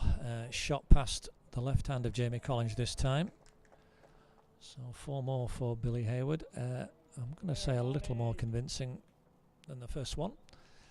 But consecutive boundaries, so that's 3 4s and 4 balls for Heaton Mersey after that very quiet start. And that's picked the scoring rate up nicely for them. Romani, I'll just want to think about the line there, not giving that width. Jamie Collins has dropped right back onto the 3rd man boundary now as a result of those last two shots. And that's that length he was bowling before, much fuller, straighter. Billy Hayward can only just dig it out.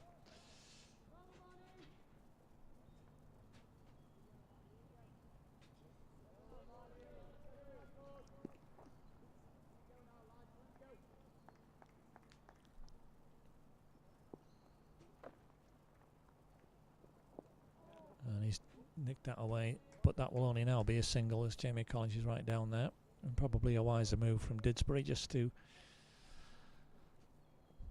contain that.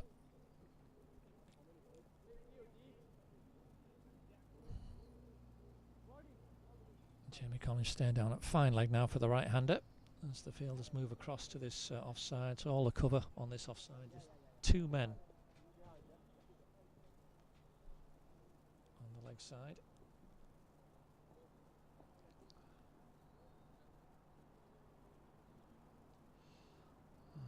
Romani in to finish this third over. And that's going to be a leg bye, I think. It's 1-something anyway. Yeah, it is leg bye, signalled by the umpire. So a good over for Heaton Mersey, 10 from it. And they're on to 16. This first 3 overs. You can see the bowling figures. Mohamed Romani, a couple of 4s in that over off him. Didsbury will be reliant upon spin for a lot of this innings. They've got 3 spin bowlers: Dan Ward, Rowan Agarwal, David Bowman the captain. Got a couple of overs out of Richard Daniel yesterday. I don't know if Pindy's going to be able to bowl or not. For now they'll concentrate on the this fine opening pair, Enam Hockin. And he's nicked. There's certainly a noise that he's nicked it, and he's walked. Has he walked? Oh, he's standing there. I thought he'd walked for a minute, the captain. He's standing there. The sounded like yes, he's gone. He was a bit of confusion, but he was given out. I thought I heard a noise. And the batsman seemed to be walking off initially. Then he stopped, and then the fielders pointed out the umpire had raised the finger and said out. So Rob Lisney has departed, the Heaton Mersey captain. He's gone for 5. So an early wicket, which Didsbury wanted, brings Mohsin Malik into bat.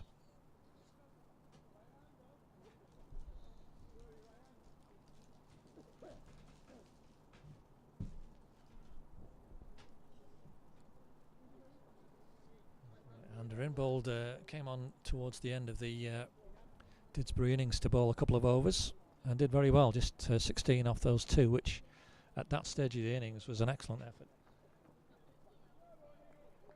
from him. And now he's got a job to do with the bat.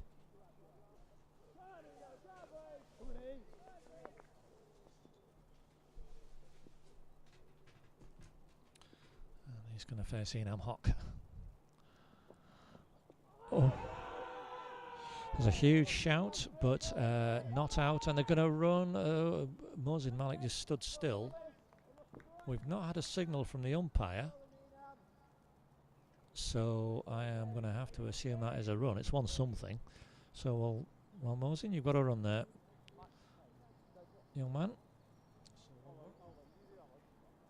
Probably was a leg bye. It was a very confident appeal, but anyway, he was given not out, and I got no signal, so a run for Mohsin Malik. And Heaton Mersey on to 17. That's Billy Hayward. His first ball in this match from Enam Hock. Didsbury still just fiddling with this field now. Got the left-hander on strike. 1 man back. Sorry, we've got 3 men back. 2 I couldn't just say. I was just looking out the window. Fine leg and 3rd man in. And the sweeper, as Billy Hayward is defending.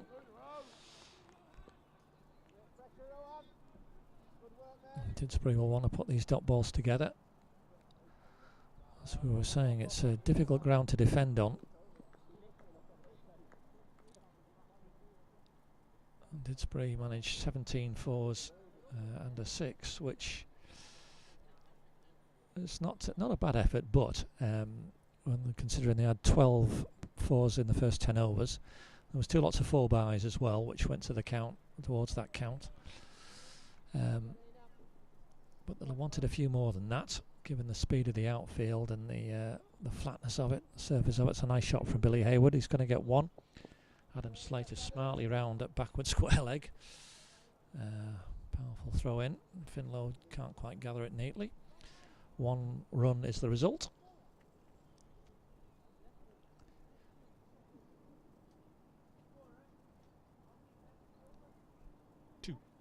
Just checking the umpires that there are 2 left, which is quite the right thing to do if they're not sure. I'd much rather they asked over here than just guess. We had a bit of that yesterday at Stockport.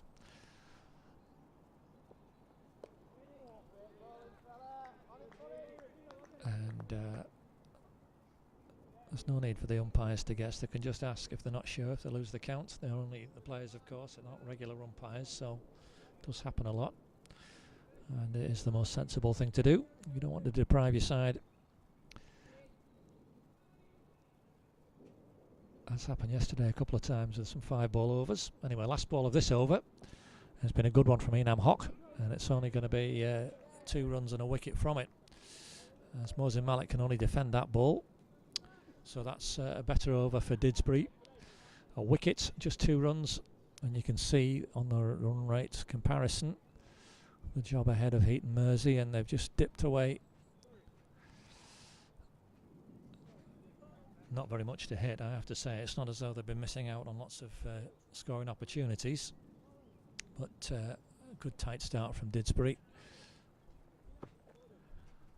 which is exactly what they need to put some pressure on this Heaton Mersey batting side.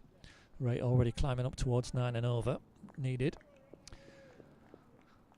It's going to be Mohammad Rahmani.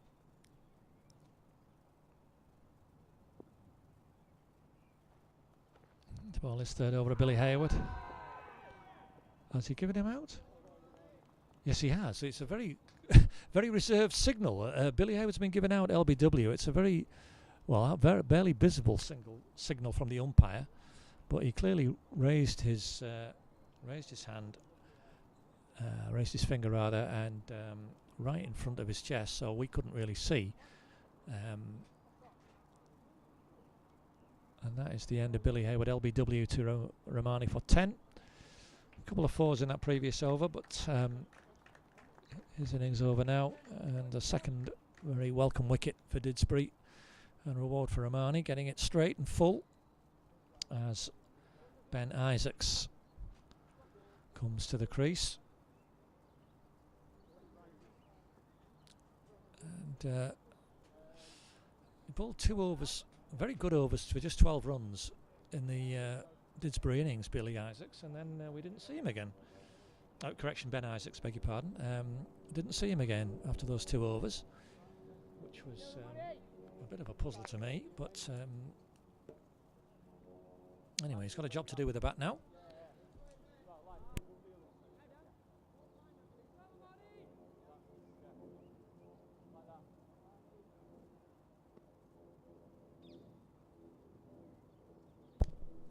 As Rahmani is in and is past the edge first ball. That's a good ball. So I'm just sorting some chocolate out here. Myself and Herbert, the scoreboard operator. A bit of refreshment. Oh, and I must remember to say hello to James Micklethwaite. Was told earlier by the captain. In Chicago or somewhere in that part of the world. Hello, James. Look forward to seeing you back here at some point. Oh, another one past the edge. He'd be a very handy T20 player, James Micklethwaite. Remember a fabulous innings he played for the Threes up at Hyde a few years ago in the quarter-final. A big run chase, and he batted superbly to take Didsbury over the line on that occasion. Hope you're keeping well, young man. Be delighted that Leeds United have survived the drop, I'm sure, this year.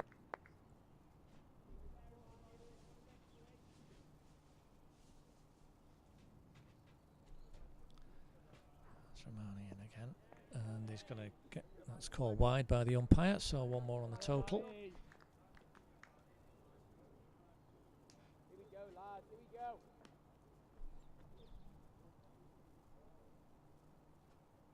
Come on, boys. He's attending to your fear now. Come on, Rahmani.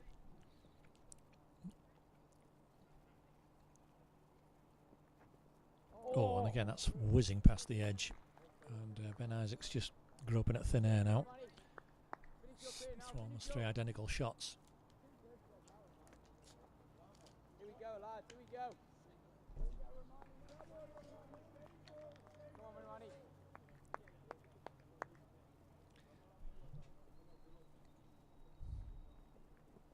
Oh, that's flown away off the edge, but only down to third man. You'll see it go all the way down to Enam Hock. A single. Ben Isaacs off the mark. He'll be pleased about that, although not sure he was fully in control of that shot. Nonetheless, a single, and Heaton Mersey to 20. So Mohsin Malik just taking his guard. Just got one ball of this 5th over to face. As Romani is in. Oh, and that was a confident shout, Romani. Very disappointed, but not out is the decision. And a dot ball, which is as good a result as any.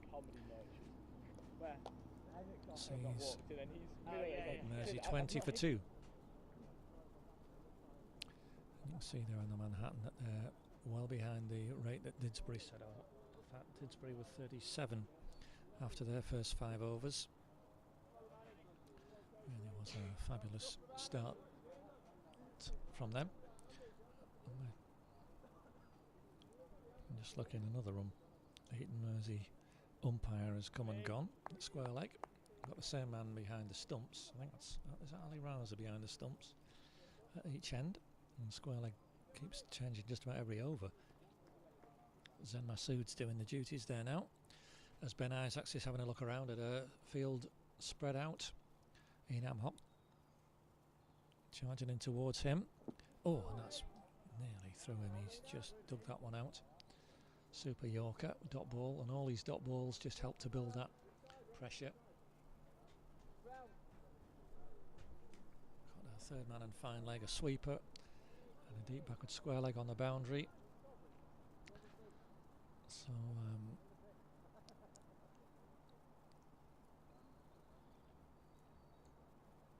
some opportunities for boundaries, and Ben Isaacs trying to make the most of those gaps beyond the inner circle, but couldn't get hold of that one.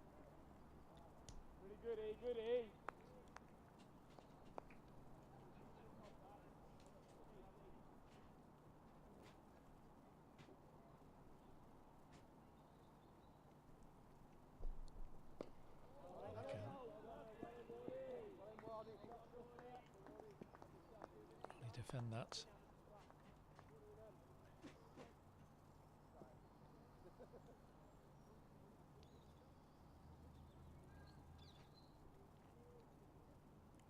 Didsbury increase the pressure here. And Heaton Mersey are going to have to find some ways of getting the strike rotated. 4 dots in this over. Just 2 off the previous over as well. I'm just checking through on my sheet here.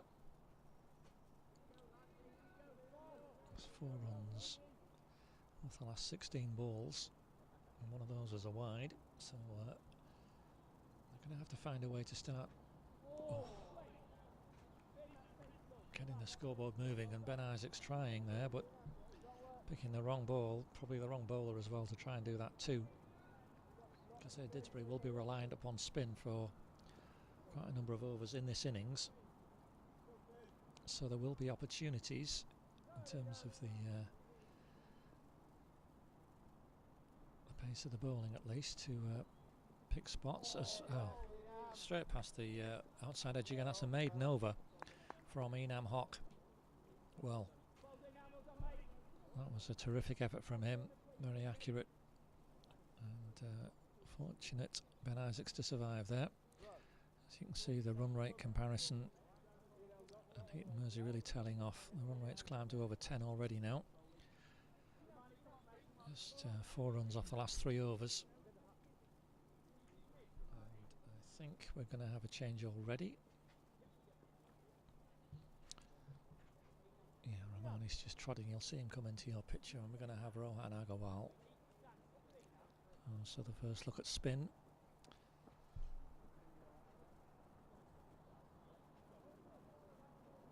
Yeah, Rohan.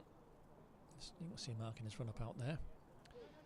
In the 7th over, Heaton Mersey 20 for 2. Didsbury were 50 at this stage, raced away, and Heaton Mersey are in a bit of a hole here, and David Bowman trying to tempt the batsman.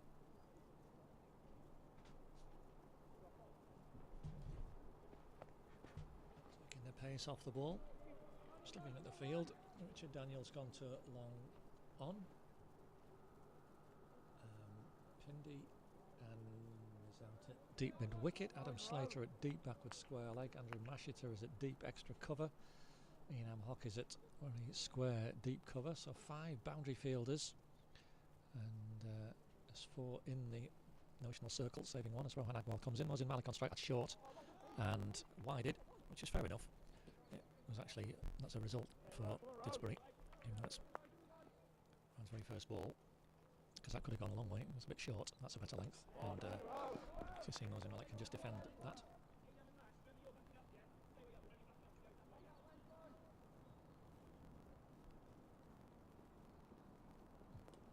Shot again, a single as a result, but we won't mind that too much. Rohan probably will, but there's no cover in there for him. Now, for Ben Isaacs, we've brought the men in. The little Andrew Mashid has come in, so more orthodox cover now, and Ward at backward point. David Bond coming close. He's clobbered that short ball. Ben Isaacs will be pleased with that. There's only going to be one though. Adam Slater's a good fielder, and that throw comes losing in. Keep that to a single. So both batsmen now have got a couple each, but they're going to have to conjure up something here while this run rate continues to climb. Carefully forward, Mohsin Malik there. And this is decent over and all from right. It's a couple of been shorter than he'd like, but he's finding that length. The batsman taking no liberties at all. Single there for Mohsin Malik.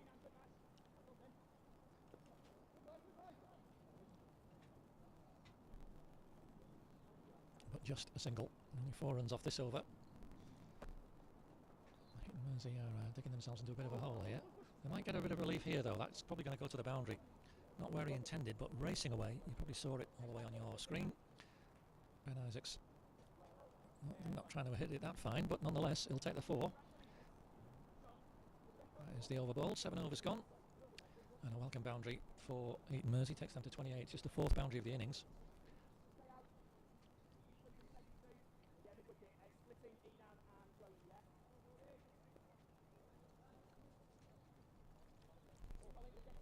As when we see some more spin in the guys of Dan Ward. Fine innings earlier from him, opening the batting. 44 he made off 36 balls, and with Andrew Mashiter got Didsbury away to an absolutely fabulous start. 102 he put on in just under 12 overs. Mashiter organising the offsiders now. Who's out, who's in. He's at backward point. Adam Slater coming into extra cover. Bendy De Silva patrolling the cover boundary.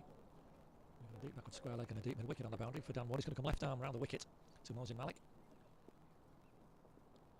And a single there, Romani coming in. So, signs that Mersey batsmen are understanding they need to at least try and keep the strike rotated.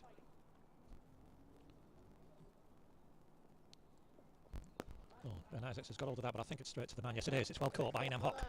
Way down deep mid wicket. And a good catch by him. Just inside the boundary.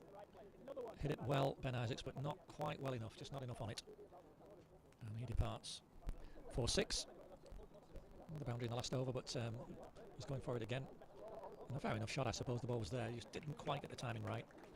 And picked out a very safe pair of hands in Ian Hock. That's a 3rd wicket. Didsbury very, very pleased indeed, and now really got a firm grip on this match. Reduced Heaton Mersey to 29 for 3 in the 8th over. They require almost 10.5 an over from here, and not many signs at the moment that they're going to be attaining that sort of rate consistently. Usman Tara has come in. Stocky figure. Rather difficult afternoon in the field. The ball seemed to keep coming to him all the time at great pace. Dropped Andrew Mashiter, a rather easy opportunity, although that only cost a couple of runs because Mashiter was out shortly afterwards. But he was involved a lot in the field. Oh, he's first ball there, got into a little bit of a tangle but survived. And a job to do with the bat for him now. Dan Ward varies his pace and flight very nicely. That's short though, and he's got away with that. Really got away with that one. Just hit straight to the fielder, Usman Tara. Be a little bit disappointed, but Dan Ward will be relieved. So he varies his flight and pace very nicely, the young man. That's gone high in the air. That's going to be 6. That was short again, and he wasn't going to miss out a second time. 6 for Osman Tarrar. Nice way to get off the mark, and comfortably a 6 as well. Well, slight delay while we find where the ball's gone. It bounced on the pavilion roof or not. It was way back over the boundary. A very satisfying blow for him. It was there to be hit, and he got hold of it nicely. First 6 of the Heaton Mersey innings, and that's given the scoring rate a boost. They found the ball already. That's smart work. We might be in for a bit of a delay there, but no. So, leaving the 3 men back on the leg side boundary. Osman Tarrar hit the right ball. He's down the pitch nicely, and that's going to be an easy single. Nicely hit, clipped through the leg side to deep mid wicket. Elam Hop throws back in. So that's the over. 8 off it and the wicket. 36 for 3 off 8. Heaton Mersey. You'll see the scorecard there. Not a very pretty one for them, although that 6 from Osman Tarrar has given his scoring rate a good boost. 125 needed from this last 12 overs. It's almost 10 and a half and over. Didsbury will be very keen to get the job done here. The holders of this trophy, they've won it for the last 3 seasons it's been played. Haven't lost a group stage match in some 6 seasons now. They lost one in 2015, and that's the last time they lost a game in the group stage. In 2016 they didn't qualify, but didn't play a single match. Every match was rained off, apart from one in the group that Hyde played and won. And all the other 5 scheduled games were washed out in 2016. So they didn't get out of the group then, but rather unluckily Didsbury didn't get to play a game. But since then, 2017, they got through to the semi-final but lost. A difficult day, difficult pitch. One of the worst T20 games I've ever seen, I think. It's fair to say, that semi-final. Numerous, it was rained off one weekend, and it was so late in the season, as the T20 third 11 final often is played very late in the season. The rescheduled day, it was also very wet. The original ground was waterlogged, so it was moved to Stockport Cricket Club. Suppose Mike heaves that away. He's going to get just 1, I think. Oh, no, he's going to get 2. Yeah, a bit of. I went a bit further away than I thought it had. So 2 runs from Ozzy Malik. It's that final at Stockport. It was a huge outfield, as I remember, very wet. I think it was only. I think we played Neston. And there were only something like 4 or 5 boundaries in the entire match. It was so difficult to get anywhere. Hitting the ball, and it was a very low scoring event, and indeed the rain returned that afternoon and washed the final out, so the trophy was shared that year because there was just no more time available to play the final. Since then, 2018, 2019 and 2021, Didsbury have won this competition. Very proud of that record, and it is an excellent one too, as Rono Akawal finishes that 9th over, just 3 from it, and certainly every indication that they're going to be progressing through to yet another quarter-final. See the bowlers there, all doing a tidy job. Young Rohan, 2 overs for 11. Dan Ward that wicket in his first over. He'll be coming on again from that far in the Fletcher Moss end. 39 for 3, 9 overs. You can see the run rate required has now gone above 11 runs per over. It was 8 when we started, and that's quite a jump in just 9 overs of cricket. This gives an indication of how well Didsbury have done. As Osman Tarrar saw the ball, I think the little voice in his head which said this one. And a very hearty swing, he missed it, but luckily they missed the stumps as well, so we can have another go at the next one. He stabbed that one away, but no run again. That's just straight to Andrew Mashiter, a backward point. And again, the dots building up. It's 3 runs off the last 8 balls. Excellent cricket from Didsbury, just keeping it very tight, controlled. Osman Tarrar has got hold of that one. Oh, is it? Oh dear. You might have heard the ooh there on RFX microphones. Another 6. It was a flatter one. It went whizzing over the fence, and everyone looked round and went ooh. So I think someone's car has maybe got a dent in. Fielder's scurrying off to try and find where the ball's gone. We may have another little delay here. Yes, he went for the first ball, Osman Tarrar, and missed. But his intent clear, and absolutely right intent, of course. And that one looked fuller and flatter, but nonetheless a fast swing of the arms, and it whizzed away over mid-wicket. Cleared the protective netting here at Didsbury, and now there's a whole flurry of people looking for the ball. Maybe in for a slight delay here. So just wait and see how long it takes to find that ball, get it back.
Come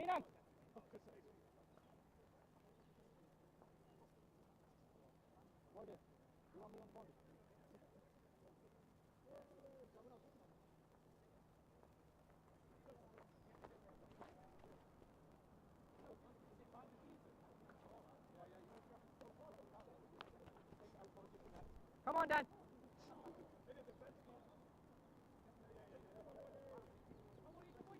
Right, we're back with the action. I just took that opportunity to get a cup of coffee going while we found the ball as Usman Tarar.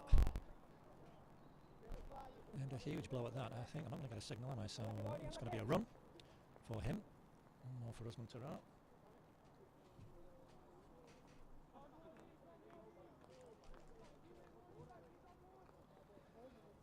He's on to 15 now. 46 for 3 the score. Mohsin Malik a little more conservative, that shot.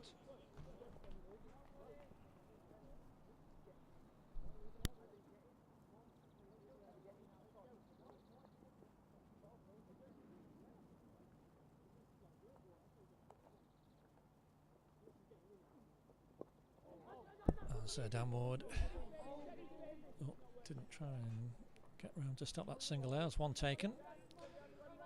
8 off the over, the 10th over gone, so 47 for 3 at halfway.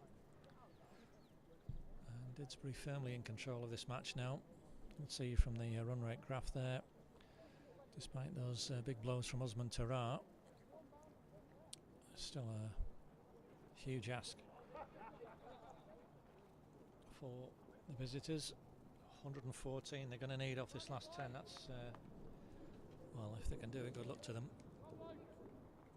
But not showing the signs of doing that yet, although a few more overs Usman Tarar might make it a little more interesting for them. Certainly might make it expensive for someone in the car park as Mohsin Malik gets him on strike. And the single.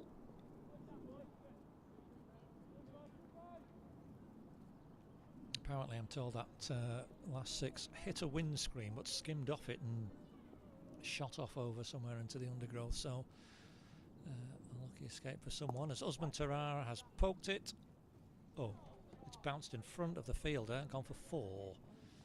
He didn't try and overhit that, prodded at it. I thought for a moment it might be catchable, but no. And Andrew Mashitter's desperate dive at deep extra cover, not enough. The ball spins past and the Heaton Mersey 50 is up. It's 11th over, 52 for 3, and Usman Tarar first 4 now to go with those 2 big 6s. He's on to 19 off just 11 balls. And he's gone again. And a stumping appeal. Finlow looks disgusted with the decision that's been given, but the decision is not out, so let's get on with the game. Let's just get on with the game, gentlemen. Thank you. He can only play one way, Usman Tarar. I can't blame him for going for the shots, and he'll probably do that again.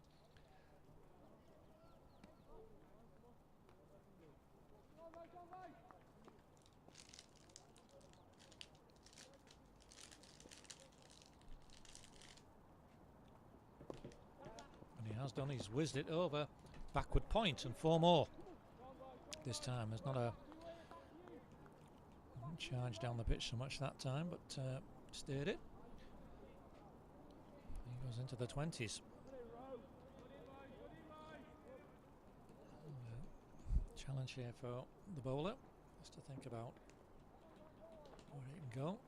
Usman Tarar is laying his cards on the table. Nice riposte there from the bowler. Good dot ball.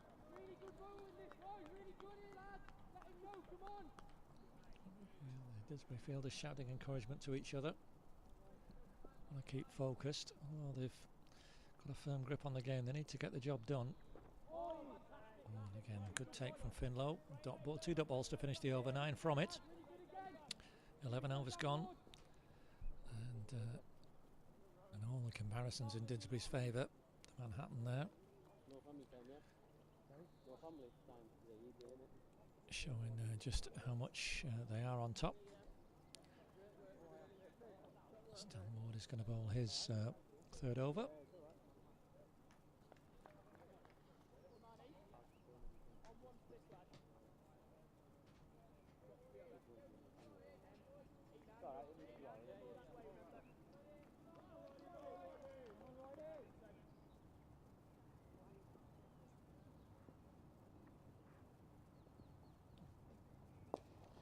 Mosin Malik down the pitch this time to Dan Ward, and I don't, Richard Daniel hasn't seen that, but he's scrambled round in time. At long on, he's holding his hands up there. You can see him. I didn't see it. Just did not know where that was.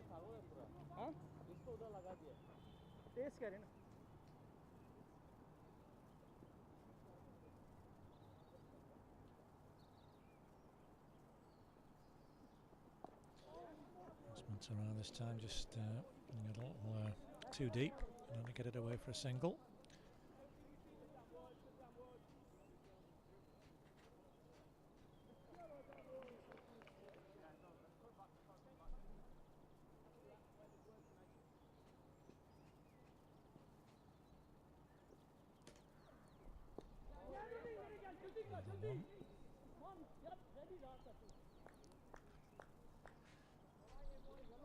So the partnership now up to 30. These two have added. Good time, just 25 balls. But, right, as I say, now gone to 2 runs a ball. As a result, they need some boundaries, and Usman Tarar hasn't got hold of that. It's full toss. You've got to get a couple. Oh, no. Run him out, Dan. Oh, goodness me. Dan Ward didn't realise that Usman Tarar had gone back for a second. Mosin Malik sent him back, and Dan Ward seemed to have his back to the action. Missed an opportunity, well, looked an opportunity from here anyway, to run Usman Tarar out by some distance. He just wasn't aware he was there. 1 run is the net result. So 4 balls, 4 singles this over so far. Mosin Malik, that's gone up in the air, but I think he's got enough on it. Yeah, he has. 6.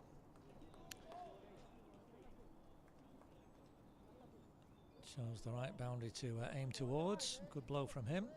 His first boundary, Mosin Malik.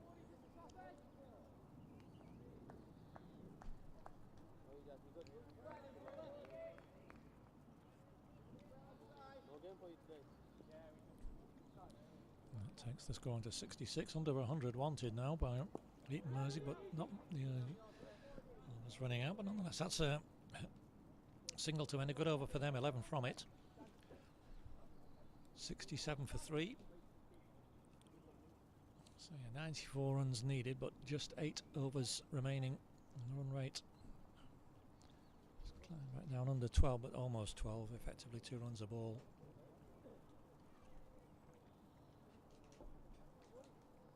Rohan Agarwal is going to complete his spell.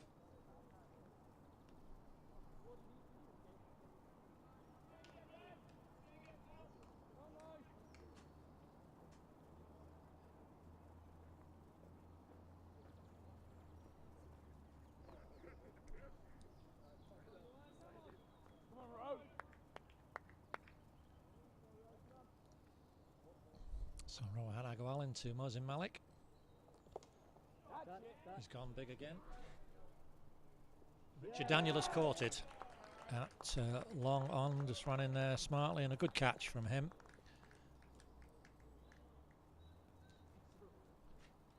Mosin Malik needs to find the boundary. Very difficult situation, as we're saying. Some 2 runs a ball required.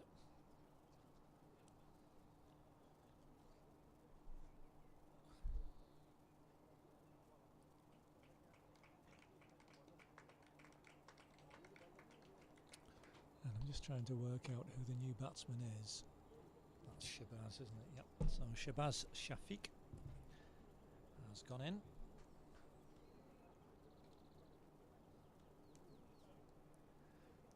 But he will not be on strike. The batsman crossed. So let's just switch that around. There we are. So yeah, Shabazz Shafiq with a non-striker. Usman Tarar got himself on strike. But that 4th wicket for Didsbury. Heaton Mersey 67 for 4. And Didsbury make that grip on the game even tighter. Good cricket from them. Good catch from Richard Daniel. Usman Tarar clumps that one away. That'll just be 1 run.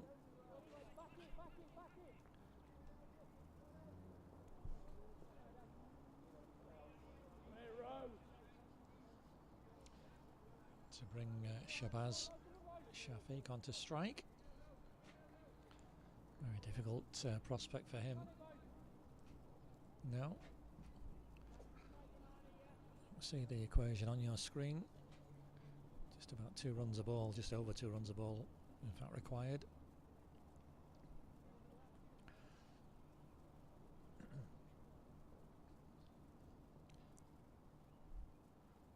So in comes Rohan Agarwal. This is his final over. Tiny little spell this has been.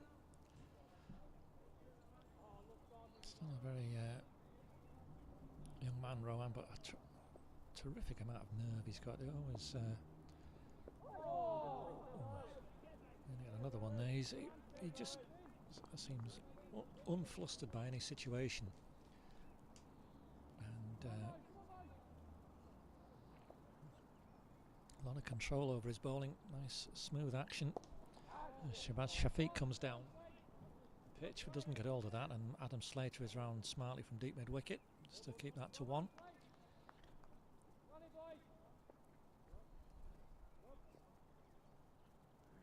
Yeah, 1 ball left, fellas. The umpire's just agreeing that. So what will Usman Tarar try and do? Will he try and keep the strike, or will he go big? Well, there's the answer. And he's found long on as well. He's found the safe hands of Richard Daniel. Went for the boundary and straight down Lon's throat, and Richard Daniel barely had to move for that. Stood still. Took a good catch, and Usman Tarar's final little cameo is over. 26 he made off 19 balls, 2 6s, 2 4s, but he's gone now, and it really is looking completely beyond Heaton Mersey now.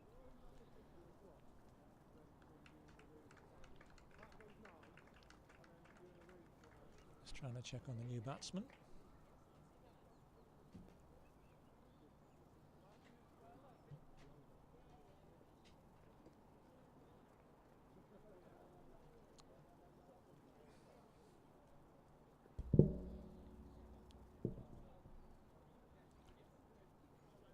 So, well, it can only be Jack Critton or Patrick.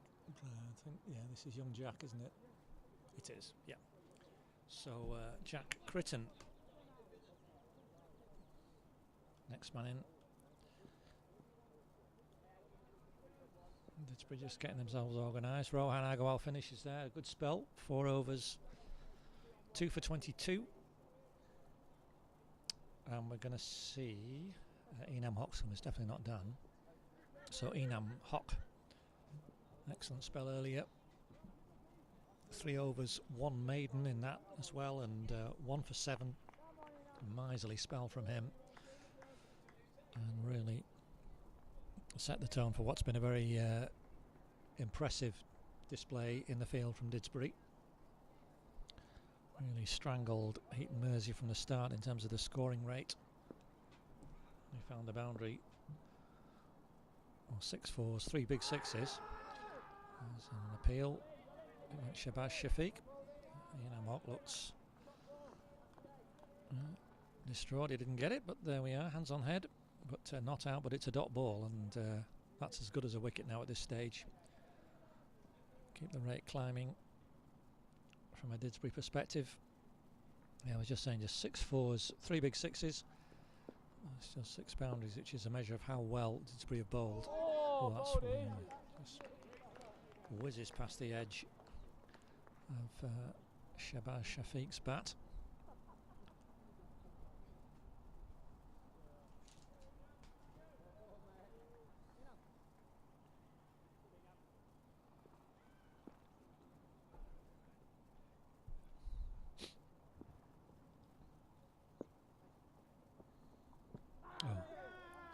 And again, off the, well, I presume it was off the pad. Let's see if I do get a signal, so it was a leg by on that occasion. 1 leg by, so Jack Critton is going to face his first ball.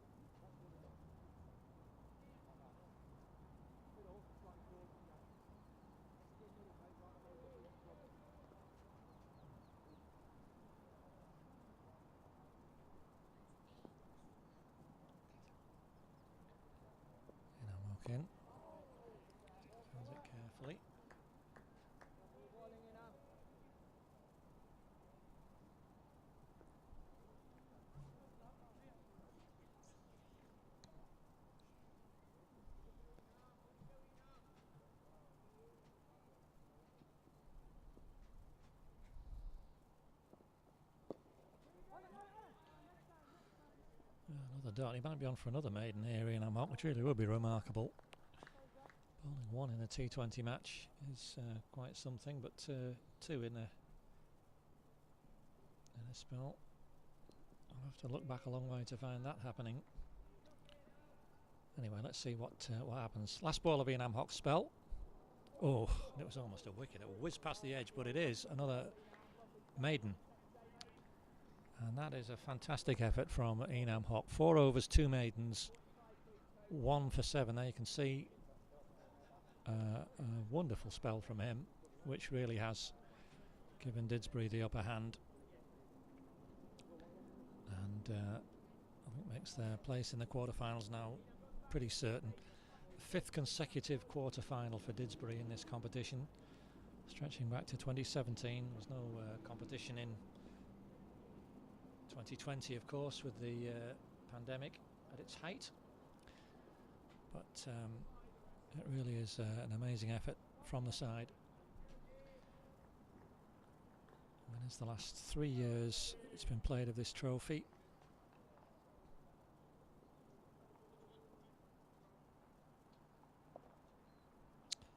As David Bowman, the captain, comes in, and Shahbaz Shafiq, not sure if he's ever faced David before, so he will have to get used to these left arm over deliveries. A lot of flight. He's down the pitch there, but just settles for a single. Always looks so hittable, but it's the longer boundary away to the leg side for the right-handers. It's well defended as well. There's a long on, a deep mid-wicket and a deep square leg. 2 men back on the cover boundary. As Jack Crichton, a bit of a fumble there at short fine leg. Jamie Collins, so the batsman through for a single. But these ones now really of no consequence. There's a lot of boundaries would be needed to get anywhere close, and there's no indication they're going to be hitting those or be able to find those. There's another one, dribbles past the stumps, no run, the result.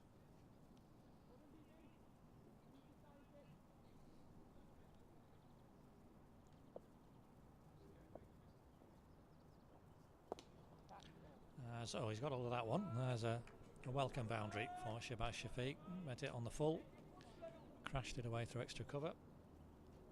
4 runs for him, and he'll feel better with life finding the boundary. Hit that nicely, actually, right out of the middle of the bat. Whizzed away. He's gone again. Not really got hold of it. He's shouting for 2. And he's going to get 2 as well. David Bowman looks impressed. A couple of runs there to end that 15th over. 78 for 5.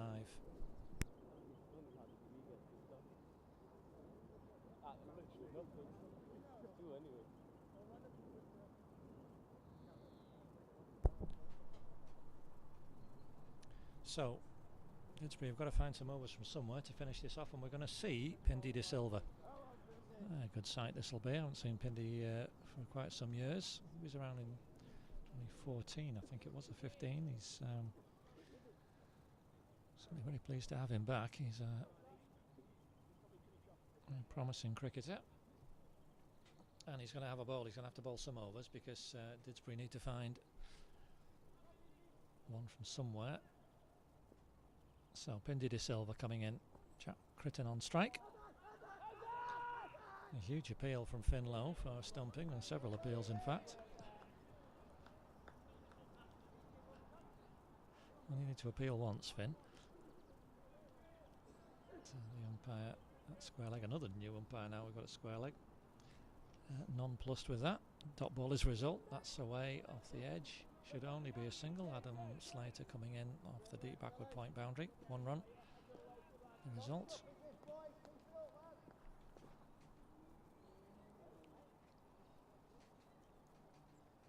Scored a 79 for 5. It's all a bit academic now. Just playing out the game, but nonetheless, Has to be done as Shahbaz Shafiq clumps it out, but straight to deep backward square leg. Churrohan Agwal's grinning about that. He'll be pleased about, because again, a few yards either side it'd be very difficult to stop.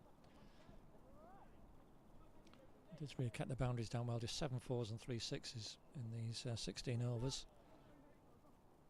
That one's glided away for another single. Yeah, to keep aside to that few boundaries on this pitch, this outfield with this short boundary is a terrific effort.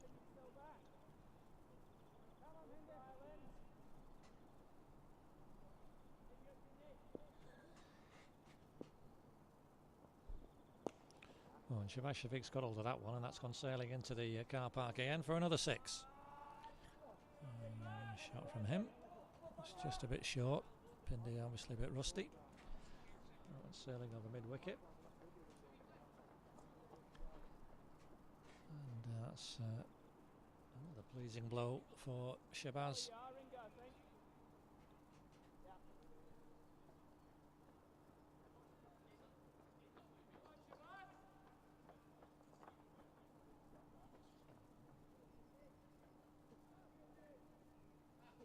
Having a play about with my camera, just trying to get a couple of shots for the website if we can.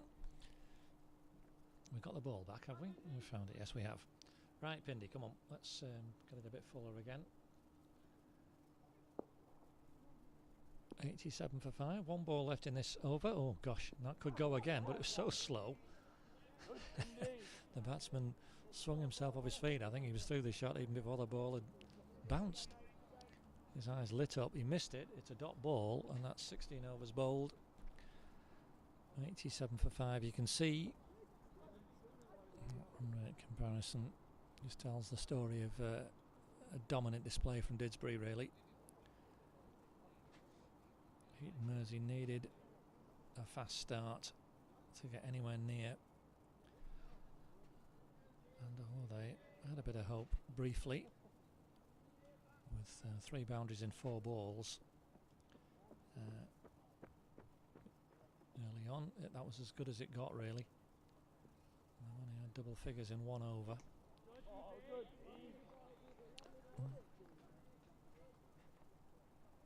And yeah, Didsbury just finishing off this game now.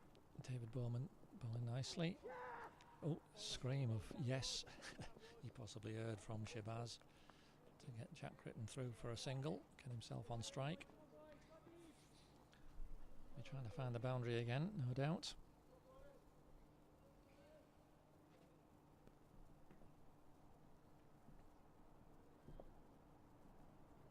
And keen to test himself against David Bowman, but missed that one.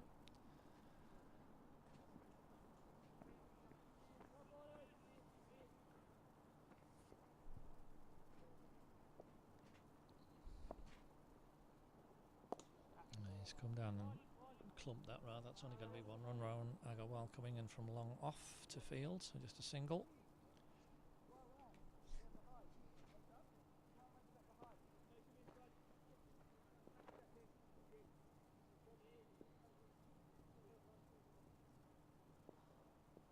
Oh, Jack Crichton looked in several minds there as to what he should do with that. In the end, just prodded it out. Romani coming in from mid-wicket. So dot one, and it's probably only going to be a 1 to finish. So that's an excellent over from David Bowman. Just 3 runs from it. 17 gone, 90 for 5, and the game well and truly up now. This last 3 overs.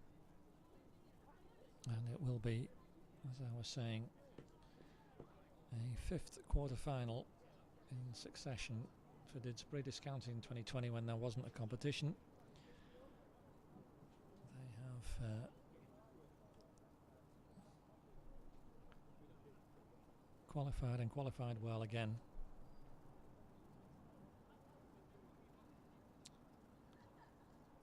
Only ever, well, since I've been scoring for 10 years for this third 11 now, they've only ever lost 1 group stage match. Oh, there's a confusion here. Should be out. Oh, and would have been out. The umpire Rob Lisney showing a bit of inexperience there. Because he moved completely to the wrong side. He was right in the way of the throw, and he nearly got one in the Royal Alberts there. As that bounced up, Romani aimed a dead-eye dick throw, just missed the stumps, it bounced up, and the umpire found himself in completely the wrong position. Nearly copped for it, had to get himself out of the way. Backed up by David Bowman. A single is the result anyway. As well, the wicket-keeper assists Shehbaz Shafiq tying a lace.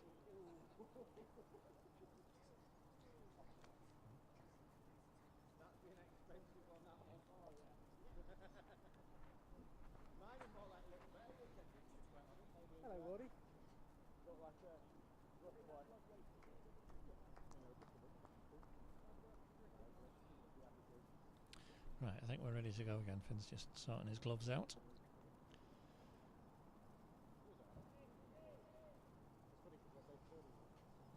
Taking an inordinate amount of time here.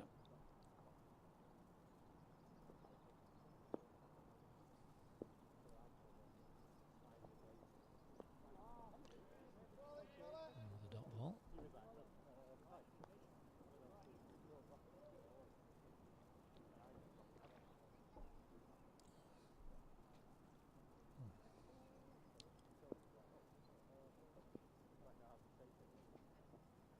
Oh, Shehbaz has edged that. I think, has that gone for 4? Yes, it has. I couldn't see it out of my little window, but well, a fairly thin edge actually, but flew away. As the man round is much squarer at third man, so no chance of stopping it. 4 runs. Shehbaz Shafiq is into the 20s. That's his second 4. 6 as well for him. That's short again, and oh gosh. He was looking for the car park, missed it altogether. Can seem to keep a little bit low.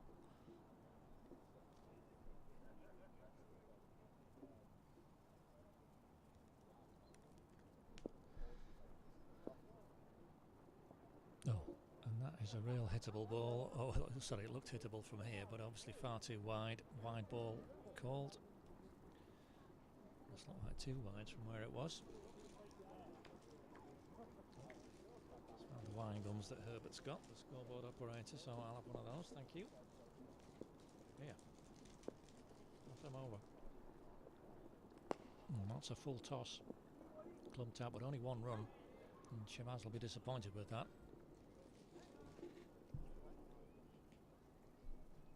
And that was a real hit-me ball again. Pindi De Silva, clearly a little rusty. First ball in some years for the threes. 1 left in this over, and that's a better one. Defended by Jack Critton. Over. So 2 overs to go.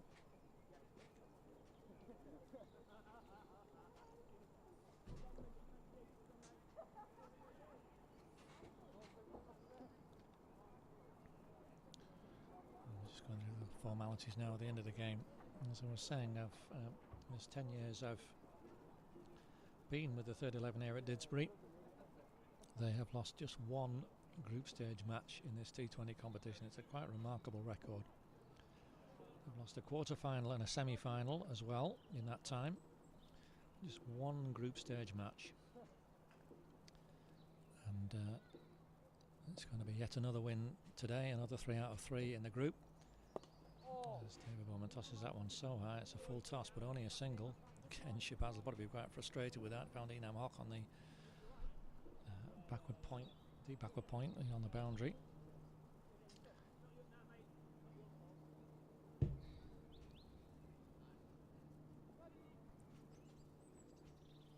And they'll be having another crack at the quarter-final whenever that's scheduled. Probably until June, July time, unfortunately, but such is the way the competition is scheduled for the third 11s. The group stage matches played in the early part of the season. The league matches start next week.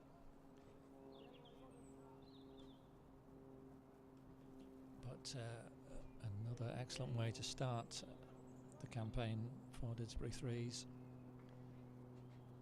As I was saying, yet another clean sweep in the group.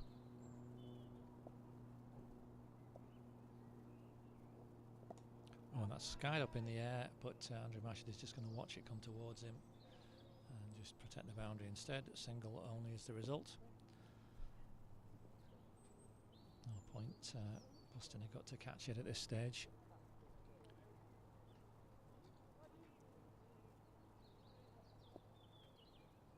And a pleasant part of the afternoon. Oh gosh, that's gone very high indeed. One for Jack Critton to hit, but mash it around much more quickly. Loopy full toss again, only a single. Yeah, we had a little few splatter of rain earlier. The chairman was telling me it rained quite a lot at his house, which is barely not even a mile from the ground, is it? But, we had a little spotting here in the Didsbury innings, but thankfully of no consequence, and now it's cleared up nicely as Shahbaz Shafiq comes down and is caught just in front of us here at wide, long off. Rohan Agarwal, the fielder. Good catch from him. And a feisty little hand from Shahbaz Shafiq. Comes to an end. 23 to run a ball. 6 and 2 fours. But he departs. Actually going back to the car park. He's not going to the dressing room. He's going to have to chat to some of his colleagues, I think, giving him a pat on the back. Haroon Ahmed, and a good effort from Shahbaz. Very difficult, very little he could do at that stage. He did his best. And a run a ball 23. It was a very creditable effort.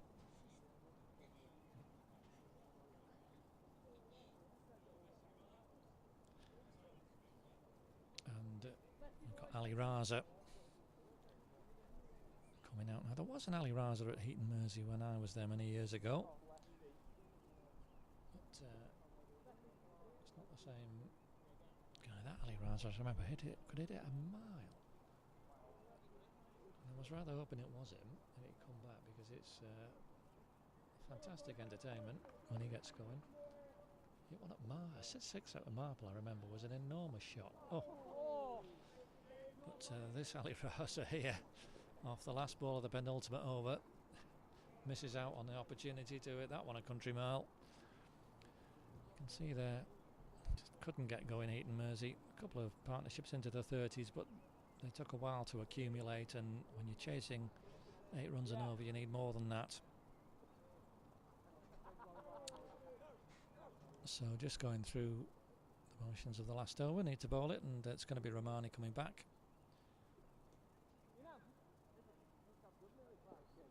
And a bit of a prospect for Jack Critton to be facing such an experienced bowler. Nothing to play for now in this game. Just we try and get a few 2-3 runs, knock the ball away. There's plenty of gaps for ones if he wants them. Maybe got to get the bat on it. He's found the fielder there.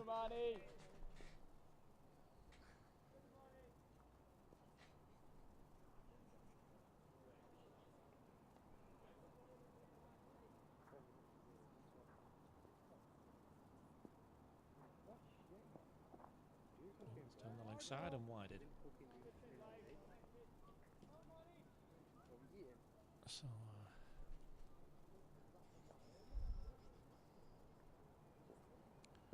try again Jack Critton to get some bat on it.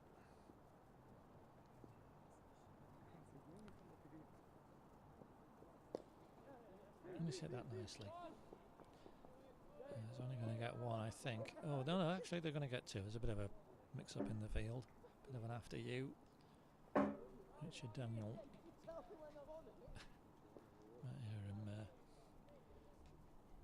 shoving Dan Ward away. The two of them there in a bit of a comedy moment.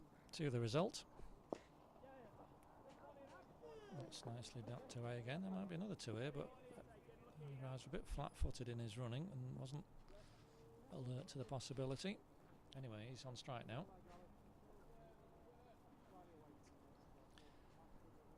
Left-hander. Just 3 balls remaining in this game.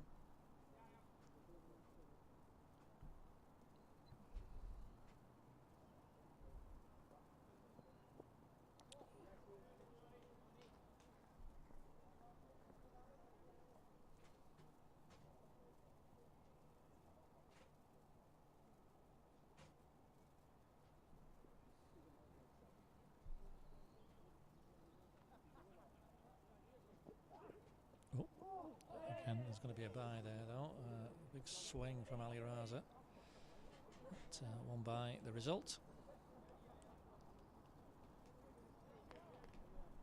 And so the last ball of the game. Didsbury going to complete a comfortable win, an impressive win. They won very well against Stockport Trinity in their first match. Had to scrap a little bit yesterday. Got there in the end against Stockport. As Jack Critton knocks the last ball away for a single. And ends the innings on 107 for 6. So this has been a very comfortable. You can see there the Heaton Mersey scorecard. But a big win, a 53-1 win for Didsbury, who are safely through to a 5th consecutive quarter-final. That's been a really impressive effort from them. And congratulations all round from the team. They really did the job with the bat.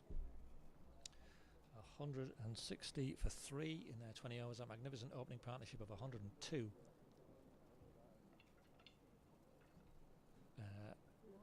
Setting them well on their way. Dan Ward and Andrew Mashiter. And Heaton Mersey, although they did peg it back and fought hard in the field in that second half of the innings particularly, and did very well, truth be told, to restrict it to 72 off the last 10 overs. Damage was done in that first 10, and Didsbury, as they come off the field, congratulating each other on a job very well done indeed with the ball. Very, very impressive performance. All the bowlers, apart from Pindi De Silva, taking wickets, and all of them bowling very tidily indeed. Just 8 extras conceded as well, that always helps. Keeping the extras column down. As there's a good round of applause for the players coming in, the Didsbury players who've won this match by 53 runs, qualifying yet again from their group in the T20 mini group stages. A 5th consecutive quarter-final it will be for the reigning holders of the Jack Gardner Trophy. And I hope you've enjoyed our coverage this afternoon. 1 or 2 technical issues, but as we seem to have, it's more to do with me, I think, than anything technical. But there we are. We've got there in the end, and hopefully you've been able to enjoy the coverage, and particularly for Didsbury supporters, members, wherever you are all over the world. Hope you've enjoyed seeing the side win through again. Thank you for joining us, and look out for us next time on our YouTube channel with the next stream from our home games. We'll look forward to the third 11 being in action in the league. That starts next Sunday. There will be some coverage of those games coming up.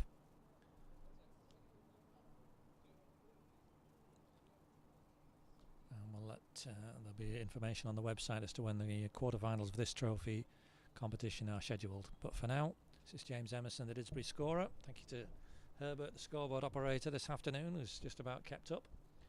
Certainly with that run flurry in the first innings, it was a good workout for the scoreboard. And I wish you a pleasant rest of the day. Enjoy your bank holiday, and we'll see you again next time on our YouTube channel when Didsbury are next playing